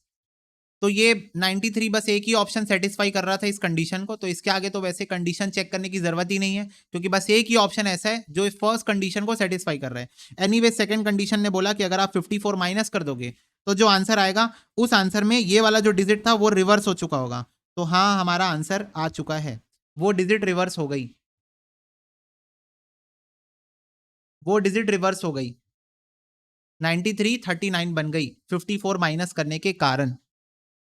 चलो, एक स्टूडेंट को हमने कहा कि डिवाइड करो, क्या डिवाइड करो? हाफ ऑफ अ नंबर को 6 से। तो एक नंबर ले लो, एक नंबर ले लो, उसका हाफ निकाल लो और उसको 6 से डिवाइड कर दो। ओके, एक नंबर ले लो, उसका हाफ करो और उसको 6 से डिवाइड कर दो। ओके, एंड अदर हाफ को 4 से डिवाइड कर दो। अच्छा, जो दूसरा हाफ होगा उसको 4 से डिवाइड कर दो। ओ, ये बात है। हाँ, and then to add the two quantities, और फिर दो क्वांटिटी, उन दोनों क्वांटिटीज को ऐड कर दो, फिर उन दोनों क्वांटिटीज को ऐड कर दो। Okay, instead of doing so the student divide the given number by 5। बोल रहा है ये करना छोड़ के उसने इंस्टेड ऑफ डूइंग सो का मतलब जो हमने उसको करने के लिए बोला था वो ना करके उसने उस नंबर को, उसने उस नंबर को 5 से डिवाइड कर दिया। ठीक है, if the answer is 4 short, और बोल रहा है जो आंसर आना चाहिए था उससे 4 कम आया आंसर। 4 शॉर्ट का मतलब जो आंसर यहां पर आना चाहिए था इन दोनों को प्लस करने के बाद, जो आंसर आना चाहिए था और जो आंसर एक्चुअली आया डिवाइड करने के कारण, इन दोनों में क्या डिफरेंस है? इन दोनों में 4 का डिफरेंस है। Answer is 4 short. जो आंसर आना चाहिए था और जो आंसर आया वो 4 शॉर्ट है, वो 4 शॉर्ट है, मतलब दोनों के बीच में 4 का डिफरेंस है। तो बताओ करेक्ट आंसर क्या है, वो नंबर क्या है? बताओ वो नंबर क्या है, वो नंबर क्या है बताओ, जिसके साथ ये कारनामा होना था वो नंबर क्या है? तो बच्चे आंसर ऑलरेडी बता चुके हैं, 480।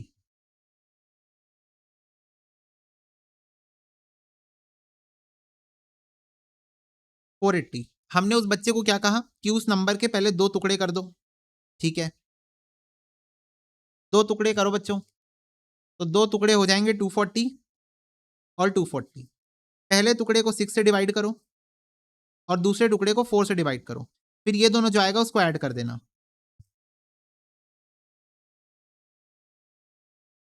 100 आ रहा है। इस ये करना छोड़ के उस बच्चे ने क्या किया? उस बच्चे ने सीधा उस नंबर को 5 से डिवाइड कर दिया। ये करने बोला गया था पर उसने ये नहीं किया, उसने सीधा उस नंबर को 5 से डिवाइड कर दिया, उसने सीधा उस नंबर को 5 से डिवाइड कर दिया, तो उसका आंसर आया 96। तो जो आंसर आया बच्चों वो क्या 4 शॉर्ट है? फटाफट से बताओ, क्या जो आंसर आया वो 4 शॉर्ट आया? फटाफट से बताओ, क्या जो आंसर आया वो 4 शॉर्ट है, यस, तो इसका मतलब आंसर है 480। 480 ही वो नंबर है जिसके साथ ये कारनामा हुआ है। 480 इज द नंबर जिसके साथ ये वाला कारनामा हुआ है। Okay, if you want you can try with other option as well. 320, 400 ये भी ट्राई कर सकते हो, ठीक है।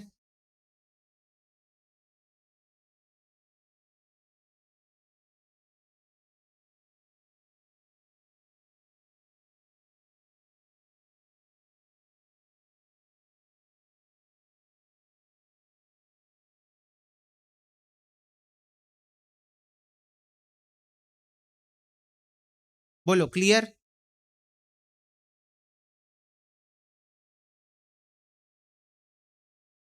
ओके, चलो next question number 12। If a number of which the half is greater than 1/5 of the number by 15 then the number is। तो बोल रहा है एक नंबर लो और उसका हाफ निकालो, और उसका हाफ निकालो, और वो हाफ ग्रेटर होगा उसी नंबर के 1/5 से, और वो हाफ उसी नंबर के 1/5 से ग्रेटर होगा बाय 15, यानी दोनों के बीच का डिफरेंस 15 है। ग्रेटर का मतलब एक्सीड का मतलब डिफरेंस। तो बोल रहा है एक नंबर का हाफ निकालोगे वो उसी नंबर के 1/5 से 15 बड़ा होगा, यानी दोनों के बीच में 15 का डिफरेंस होगा, दोनों के बीच में 15 का डिफरेंस होगा। तो बताओ वो नंबर कौन सा है। तो let's try with option number A.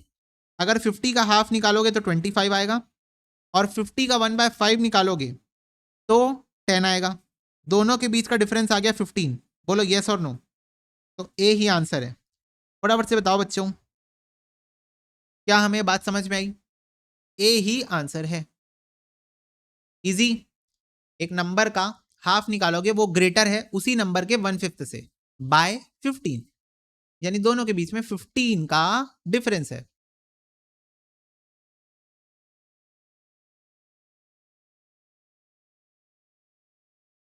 बोलो इजी। यस भैया यस। ओके, चलो solution of the set of the equation 3x plus y. अब देखो अगेन लीनियर इक्वेशन है विद टू वेरिएबल ना, linear equation with two variable ना, is equal to 7 comma 4x minus y is equal to 3। तो बताओ बच्चों x की और y की कौन सी वैल्यू इन दोनों इक्वेशन को सेटिस्फाई कर रही है? फटाफट से बताओ। पहली वाली वैल्यू हमेशा x की होती है, दूसरी वाली वैल्यू हमेशा y की होती है। तो बताओ x और y की कौन सी वैल्यू इस इक्वेशन को सेटिस्फाई करेगी? बताओ। b भैया b। Very very good. चलो b यहां पुट करके देखते हैं।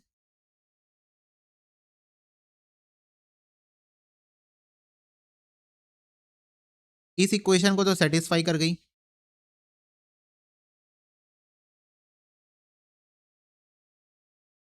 Very very good, yes.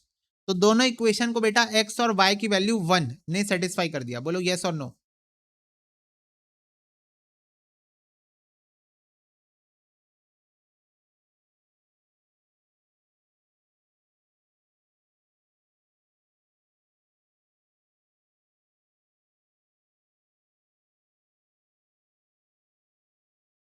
The value of x and y satisfying the equation x by 2 y by 3 is equal to 2 और x plus 2y is equal to 8 are given by pair। बताओ x और y की क्या value होगी? x और y की क्या value होगी? तो बहुत सिंपल है बच्चों, ये देखो यहाँ 2 आना चाहिए तो यहाँ 1 + 1 आना चाहिए। इसका मतलब x की वैल्यू 2 और y की वैल्यू 3 होनी चाहिए। थोड़ा सा कॉमन सेंस भी लगा सकते हो ना यहाँ पर, कि यहाँ पर आंसर 2 आना चाहिए तो इसका मतलब यहाँ 1 और यहाँ 1 भी होना चाहिए, और ऑप्शन में 2 और 3 है यहाँ पर। तो 2/2 + 3/3 1 + 1। यहां देखो 2 + 2 × 3 6 + 2 8 आ गया आंसर। बोलो हाँ, बोलो हाँ, बोलो हाँ।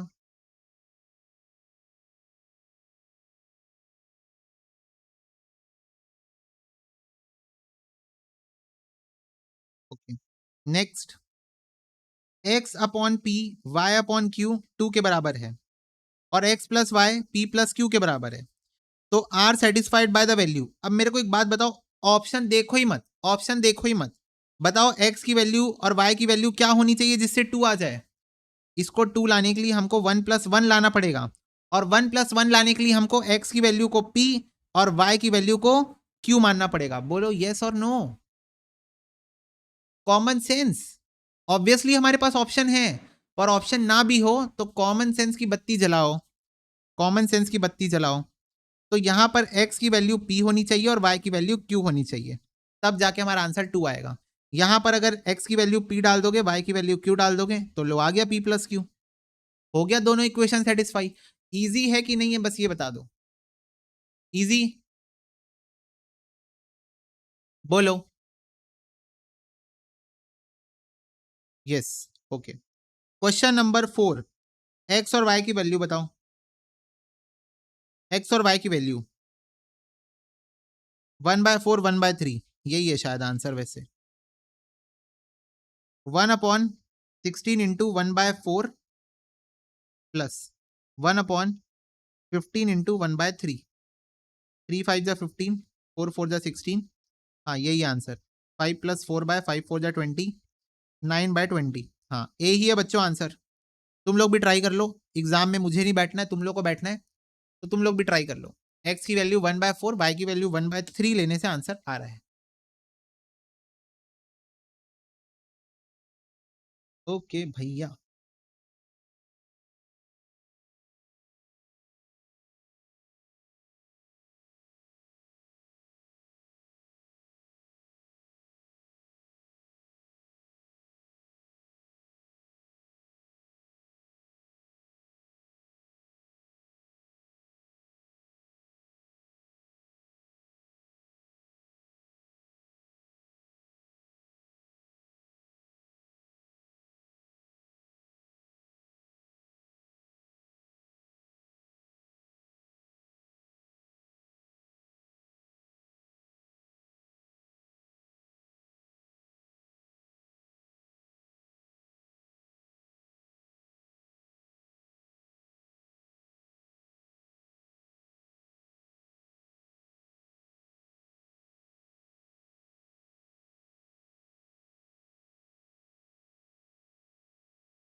भैया आप कैसे समझ जाते हो कि ये ऑप्शन से ट्राई करने से आंसर आ जाएगा? नहीं देखो, मोस्ट ऑफ द केसेस में क्या होता है, एक तो ऊपर ऊपर से कुछ कुछ क्वेश्चन में दिख जाता है कि हाँ ये वैल्यू पुट करने से आंसर आ रहा है। दूसरी बात जिसमें नहीं दिखता है, जैसे फॉर एग्जाम्पल इसमें नहीं दिखा तो मैंने ऑप्शन नंबर 1 ट्राई कर लिया, पर इसमें भी मेरे को कैसे दिखा, मेरे को दिखा x के बाजू में 16 और y के बाजू में 15 लिखा है, और मुझे ये पता है 4 और 3 से ये दोनों परफेक्टली कट हो जाएंगे। तो इस क्वेश्चन में मेरे को ऐसे दिखा कि हाँ ए से ही आंसर आता हुआ दिख रहा है। क्यों? क्योंकि यहां पर x की वैल्यू 1/4 डालूंगा तो 4 4 जा 16 परफेक्टली कट जाएगा बिना पॉइंट के, और 15 3 से परफेक्टली कट जाएगा बिना पॉइंट के। 5 4 जा 20, तो एलसीएम भी 20 आ जाएगा, इधर 5 इधर 4 9 आ जाएगा। तो ऐसे मतलब ओरल कैलकुलेशन है ना, ये तो ओरल ही हो जाता है ना सॉल्व। बोलो, ये तो ओरल कैलकुलेशन है। ओके चलो next, question number 5, solve for x and y. ठीक है, अब देखो जैसे यहां पर देखो, जैसे ये वाला ऑप्शन ज्यादा इजी लग रहा है, इसको पहले ट्राई कर सकते हैं ना। तो ये हो जाएगा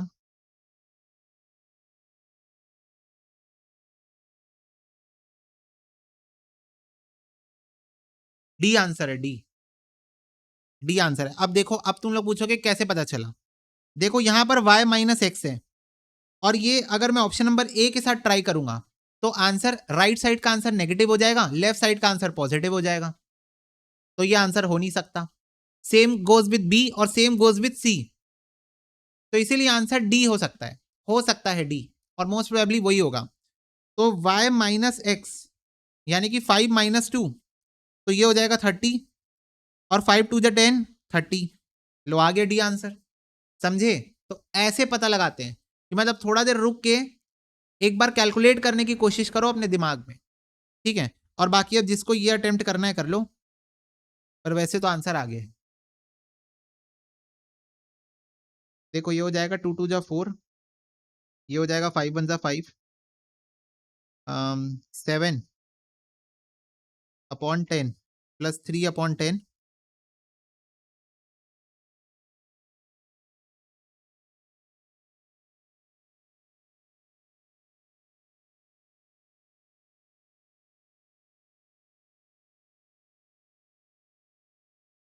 हाँ, तो ये हो गया 1, और ये 7 8 9 10, 10/10, तो ये भी हो गया 1। ठीक है, बोलो।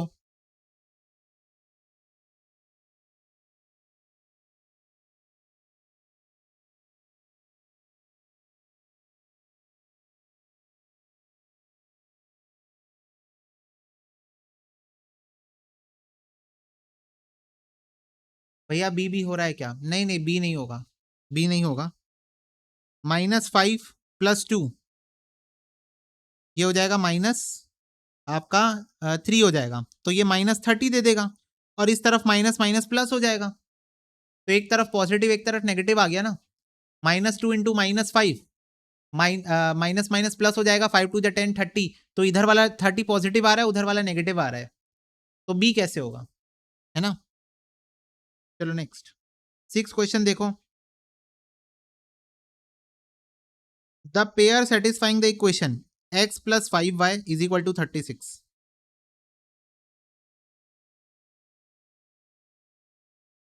बताओ। 5 4 जा 20, ए आंसर है। दूसरा इक्वेशन भी ट्राई कर लेते हैं, x + y, x - y,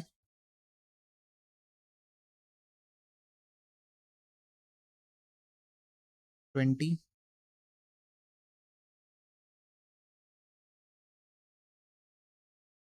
12। 4 5 जा 20, 4 3 जा 12। हाँ, यही आंसर है। इजी। देखो चेक कर लो ये क्वेश्चन, चेक कर लो और बताओ।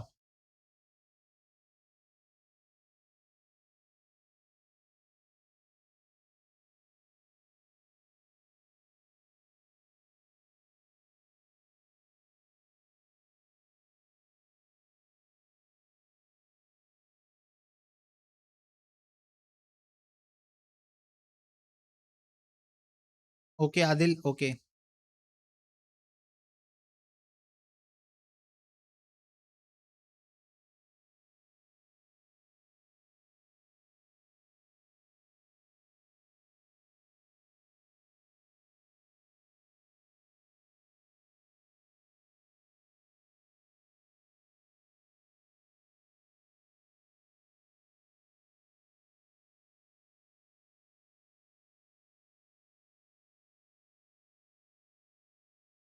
हो गया, चलो नेक्स्ट क्वेश्चन।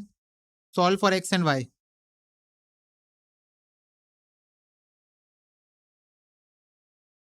ए आंसर देखो हो ही नहीं सकता यहाँ पर, ए आंसर हो ही नहीं सकता। 4 - 12 × 3 0 कैसे होगा? बी आंसर क्या हो जाएगा? 12 - 4 3 जा 12, बी आंसर हो गया। ओरली सॉल्व हो गया, ओरली सॉल्व हो गया, है ना। 4 2 जा 8 + 12, 20। बताओ हुआ कि नहीं ओरली सॉल्व? तो ऐसे कुछ कुछ क्वेश्चन होते हैं इजी इजी वाले, जो ओरली सॉल्व हो जाते हैं।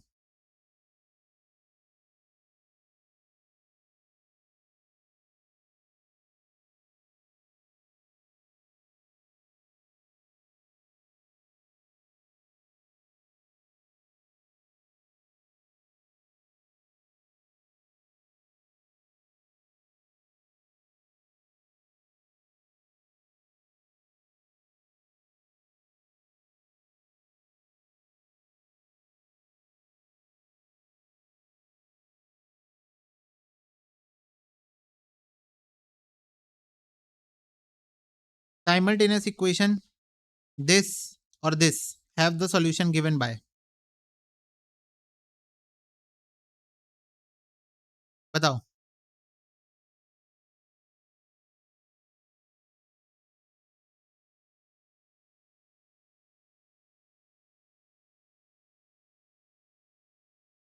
सी आंसर है।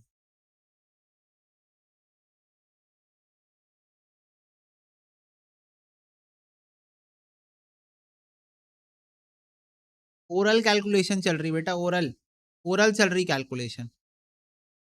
7 4 28, 31 आंसर चाहिए तो -1 चाहिए होगा, -1 चाहिए होगा 3 को पॉजिटिव बनाने के लिए। ठीक है,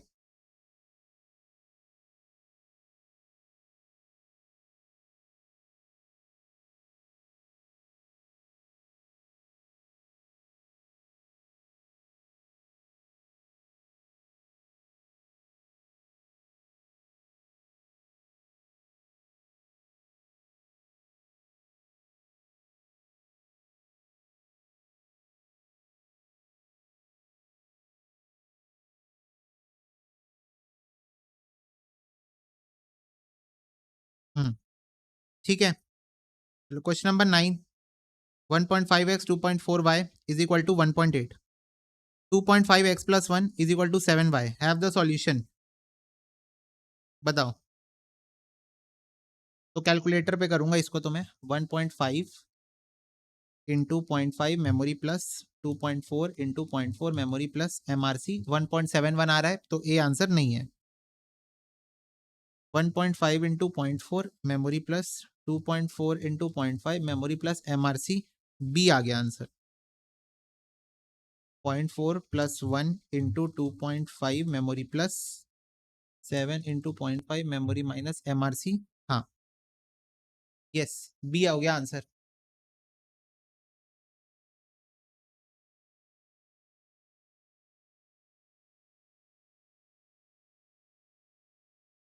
फटाफट से बताओ, यस और नो,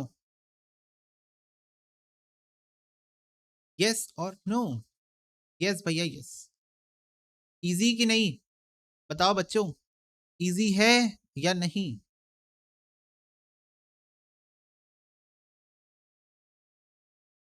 यस भैया यस। इसके बाद the value of x and y satisfying the equation, तो ये रहा पहला इक्वेशन और ये रहा दूसरा इक्वेशन। बताओ।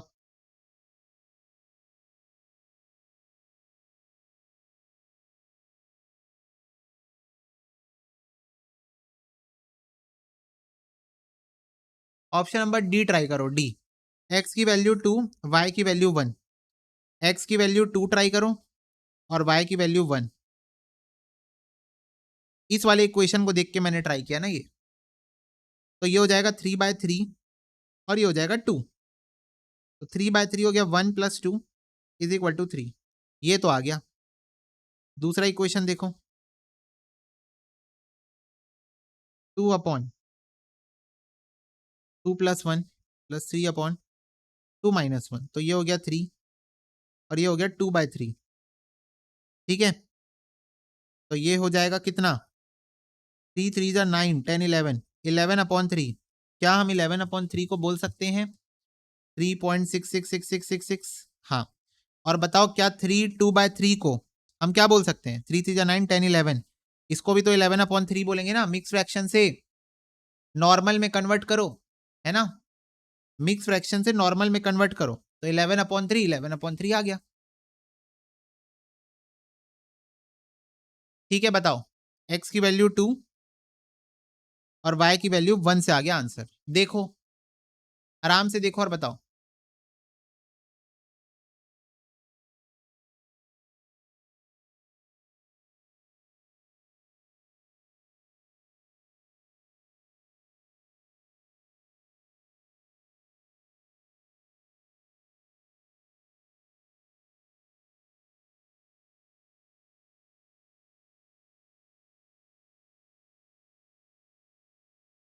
Very good Sonam, very good, क्या बात है, क्या बात है। चलो, 1.5x 3.6y 2.1 है और 2.5x प्लस 1 6y है, तो बताओ solve for x and y। तो इसको भी कैलकुलेटर से करना मैं पसंद करूंगा। Into 0.2 memory plus 0.5 into 3.6 memory plus MRC, A answer है बच्चों। 0.2 plus 1 into 2.5 memory plus 6 into 0.5 memory minus MRC, हाँ ए ही आंसर है बच्चों, ए ही आंसर है। देखो, अब इस टाइप के क्वेश्चन में हम नहीं मार सकते, हाँ मतलब हम ऊपर से देख के नहीं पता लगा सकते, तो सीधा धड़ाधड़ कैलकुलेटर से सॉल्व करना चालू कर दो। ठीक है, इस टाइप के क्वेश्चन में हम ऊपर ऊपर से देख के नहीं समझ सकते कि कौन सा ऑप्शन आंसर है, तो सीधा कैलकुलेटर से धड़ाधड़ कैलकुलेशन में आ जाओ सीधा। ठीक है, तो जैसे 1.5 इंटू एक्स का वैल्यू प्लस 3.6 इंटू वाई का वैल्यू, तो ये आना चाहिए 2.1 के बराबर। 2.1 आ रहा है, फिर इसको भी चेक कर लिया करो लगे हाथ, दोनों चेक किया करो, हमेशा दोनों इक्वेशन चेक कर लिया करो। ठीक है, ओके आगे बढ़ू, बताओ आगे बढ़े क्या, फटाफट से बताओ।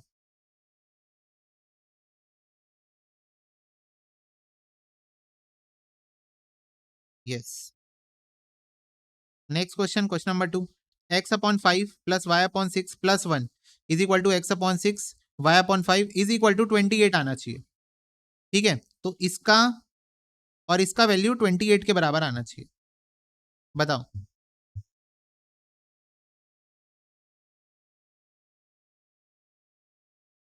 28 लाने के लिए ए और बी तो नहीं है, ए और बी से तो आंसर आ ही नहीं पाएगा। लेट्स ट्राई विथ सी और डी।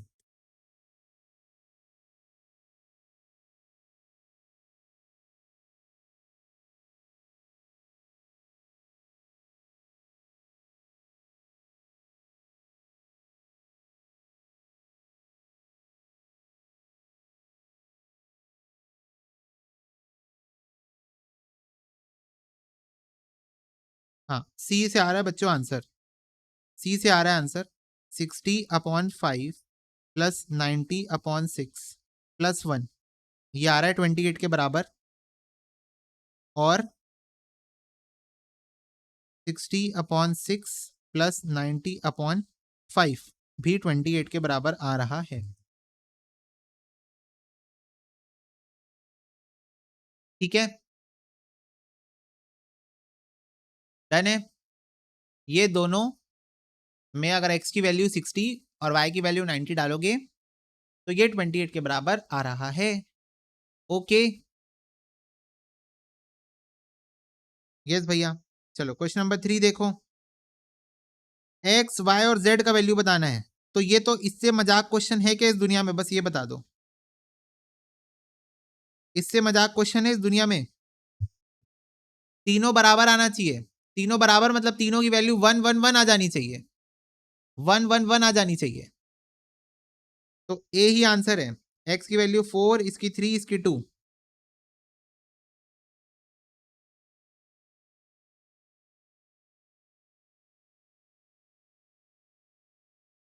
34 44 54 64 62 आ गया, आ गया भैया, इससे इजी क्वेश्चन एग्जिस्ट करता है? नहीं बेटा नहीं। चलो फोर्थ क्वेश्चन बताओ। ये करना पड़ेगा सॉल्व, इसको सॉल्व करना पड़ेगा अच्छे से।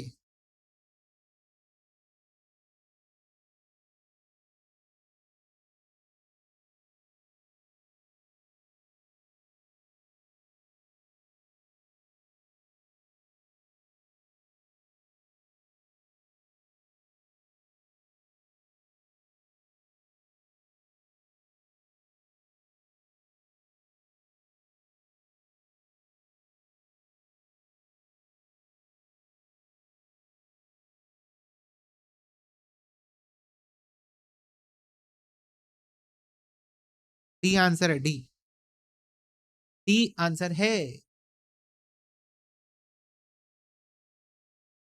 डी आंसर है बच्चों।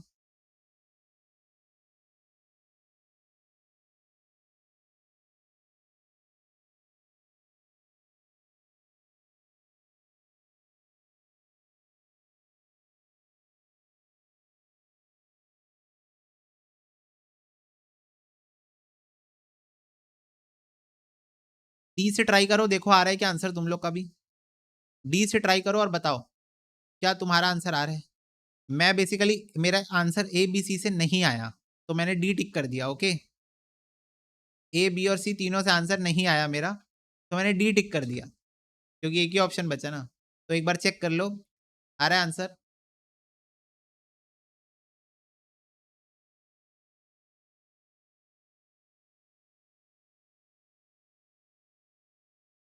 D satisfies all. Okay.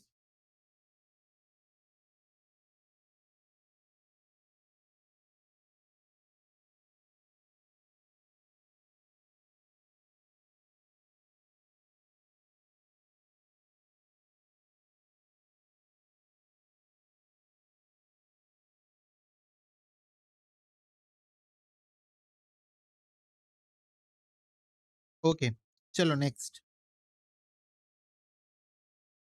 ये एक इक्वेशन है, ये दूसरा इक्वेशन है, तीसरा इक्वेशन है। Solve for x y z. अब देख रहे हो तीन वेरिएबल आ गए तो तीन इक्वेशन। बताओ तीन वेरिएबल का क्वेश्चन दो इक्वेशन से सॉल्व हो पाएगा? तीन वेरिएबल का क्वेश्चन दो इक्वेशन से सॉल्व हो पाएगा? नहीं हो पाएगा। तो जितने वेरिएबल उतने इक्वेशन चाहिए हमको आंसर लाने के लिए। जितने वेरिएबल होते हैं उतने इक्वेशन चाहिए हमको आंसर लाने के लिए। तो इसीलिए देखो तीन वेरिएबल का क्वेश्चन है तो तीन इक्वेशन दे दिया आपको, आंसर ए आ गया। ऑलरेडी निकाल चुके हो तुम लोग। ओके आंसर ए आ गया। 0 0 0 डाल दो, बस बात खत्म।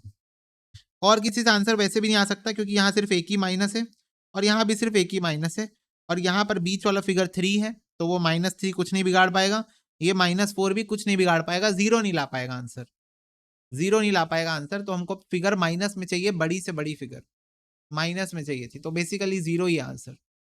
ओके बहुत इजी क्वेश्चन, कॉमन सेंस से हो जाता है ये तो।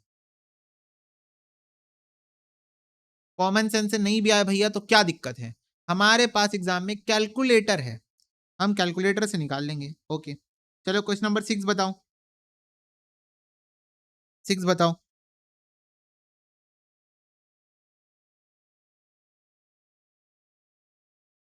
ये एक इक्वेशन है, ये एक इक्वेशन है और ये एक इक्वेशन है, एक्स वाई जेड का वैल्यू बताना है।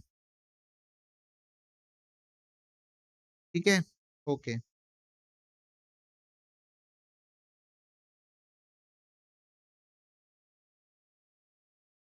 38 डिवाइडेड बाय 2।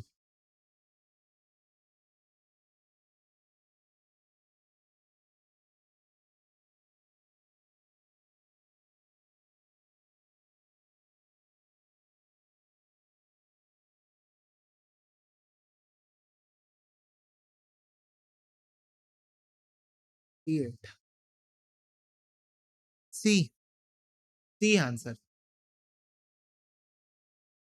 साइमल्टेनियस सॉल्व करने के लिए हाँ, दो इक्वेशन उठाओगे, पर जब तीन इक्वेशन होंगे तब तो साइमल्टेनियस से कैसे लोगे आंसर, फिर तो तुमको स्टेप बाय स्टेप निकालना पड़ेगा आंसर। जब तीन इक्वेशन का क्वेश्चन होता है, जब तीन वेरिएबल होते हैं तो एक्स वाई और जेड।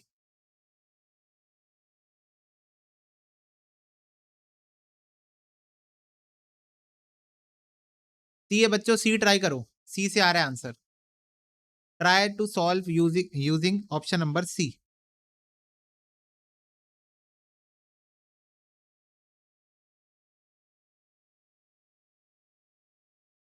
और ये रिपीटेड क्वेश्चन है, ए आंसर है।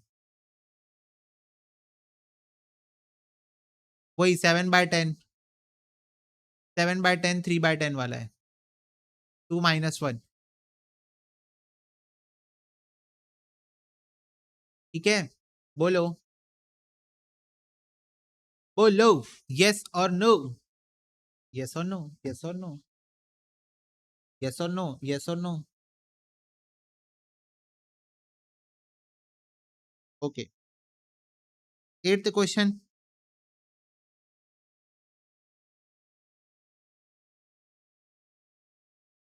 2 आना चाहिए ना इसका वैल्यू, तो x divided by 0.01, y plus 0.03 divided by 0.05 MRC।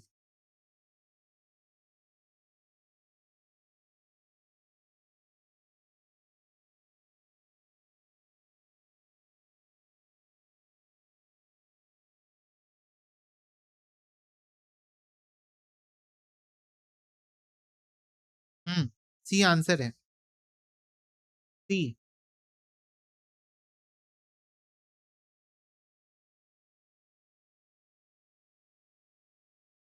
Rishabh network issue हुआ होगा, मे बी लैग हुआ होगा, बीच में फ्रेम ड्रॉप हुआ होगा। सी आंसर बच्चों, सी ऑप्शन से आ रहा है आंसर, फटाफट से बताओ। देखो इसको इससे डिवाइड करोगे 1 आ जाएगा, इसको इससे प्लस करोगे तो 0.05 आएगा, और 0.05 को 0.05 से डिवाइड करोगे तो 1 आ जाएगा, और 1 + 1 2 आ जाएगा। वैसे ही यहां पर देखो, इसको इससे डिवाइड करोगे तो 1 आ जाएगा, इसको इसमें प्लस करोगे तो 0.04 आ जाएगा, और 0.04 को 0.04 से डिवाइड करोगे तो 1 आ जाएगा, ये दोनों को प्लस करोगे तो 2 आ जाएगा। ठीक है,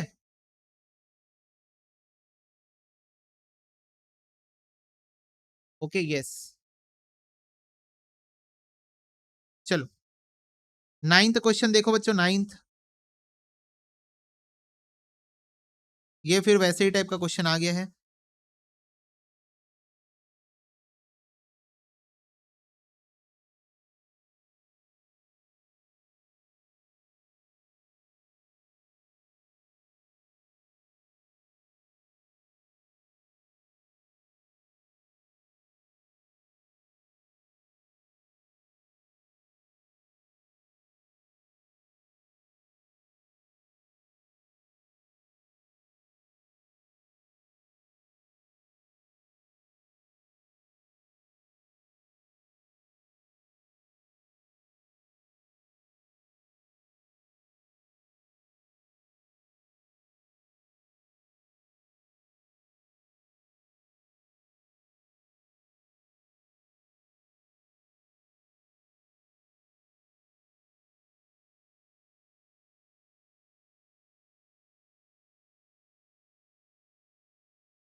बी से आ गया बच्चों आंसर, बी से।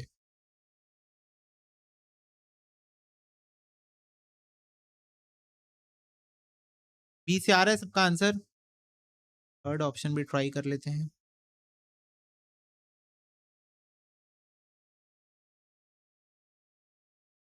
हाँ आ गया, बी से आ गया, यस। चलो last question for the day, question number 10, last question for the day.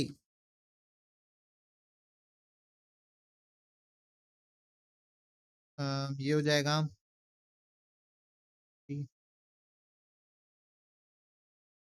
हाँ डी आंसर है बच्चों, ये तो देख के समझ में आ रहा है। पहले इक्वेशन को देखो और डी ऑप्शन को देखो ध्यान से, मेरे को बताओ देख के समझ में आ रहा है क्या? वो तो मैंने आंसर बता दिया, पर बताओ देख के समझ में आ रहा है क्या? पहले वाले ऑप्शन, पहले वाले इक्वेशन को देखो और ऑप्शन नंबर डी को देखो और बताओ। -10 ये हो जाएगा -30, 10 और 40 -40 -70 हो जाएगा, और ये है +70, है ना? ये हो जाएगा -30 -10 के कारण, ये ऑलरेडी माइनस है -40, और ये +70 है, तो ये -30 -40 -70 बनेगा, ये +70 बनेगा, ये हो गया 0, खत्म कहानी। ये हो गया 0, खत्म कहानी। बोलो यस और नो।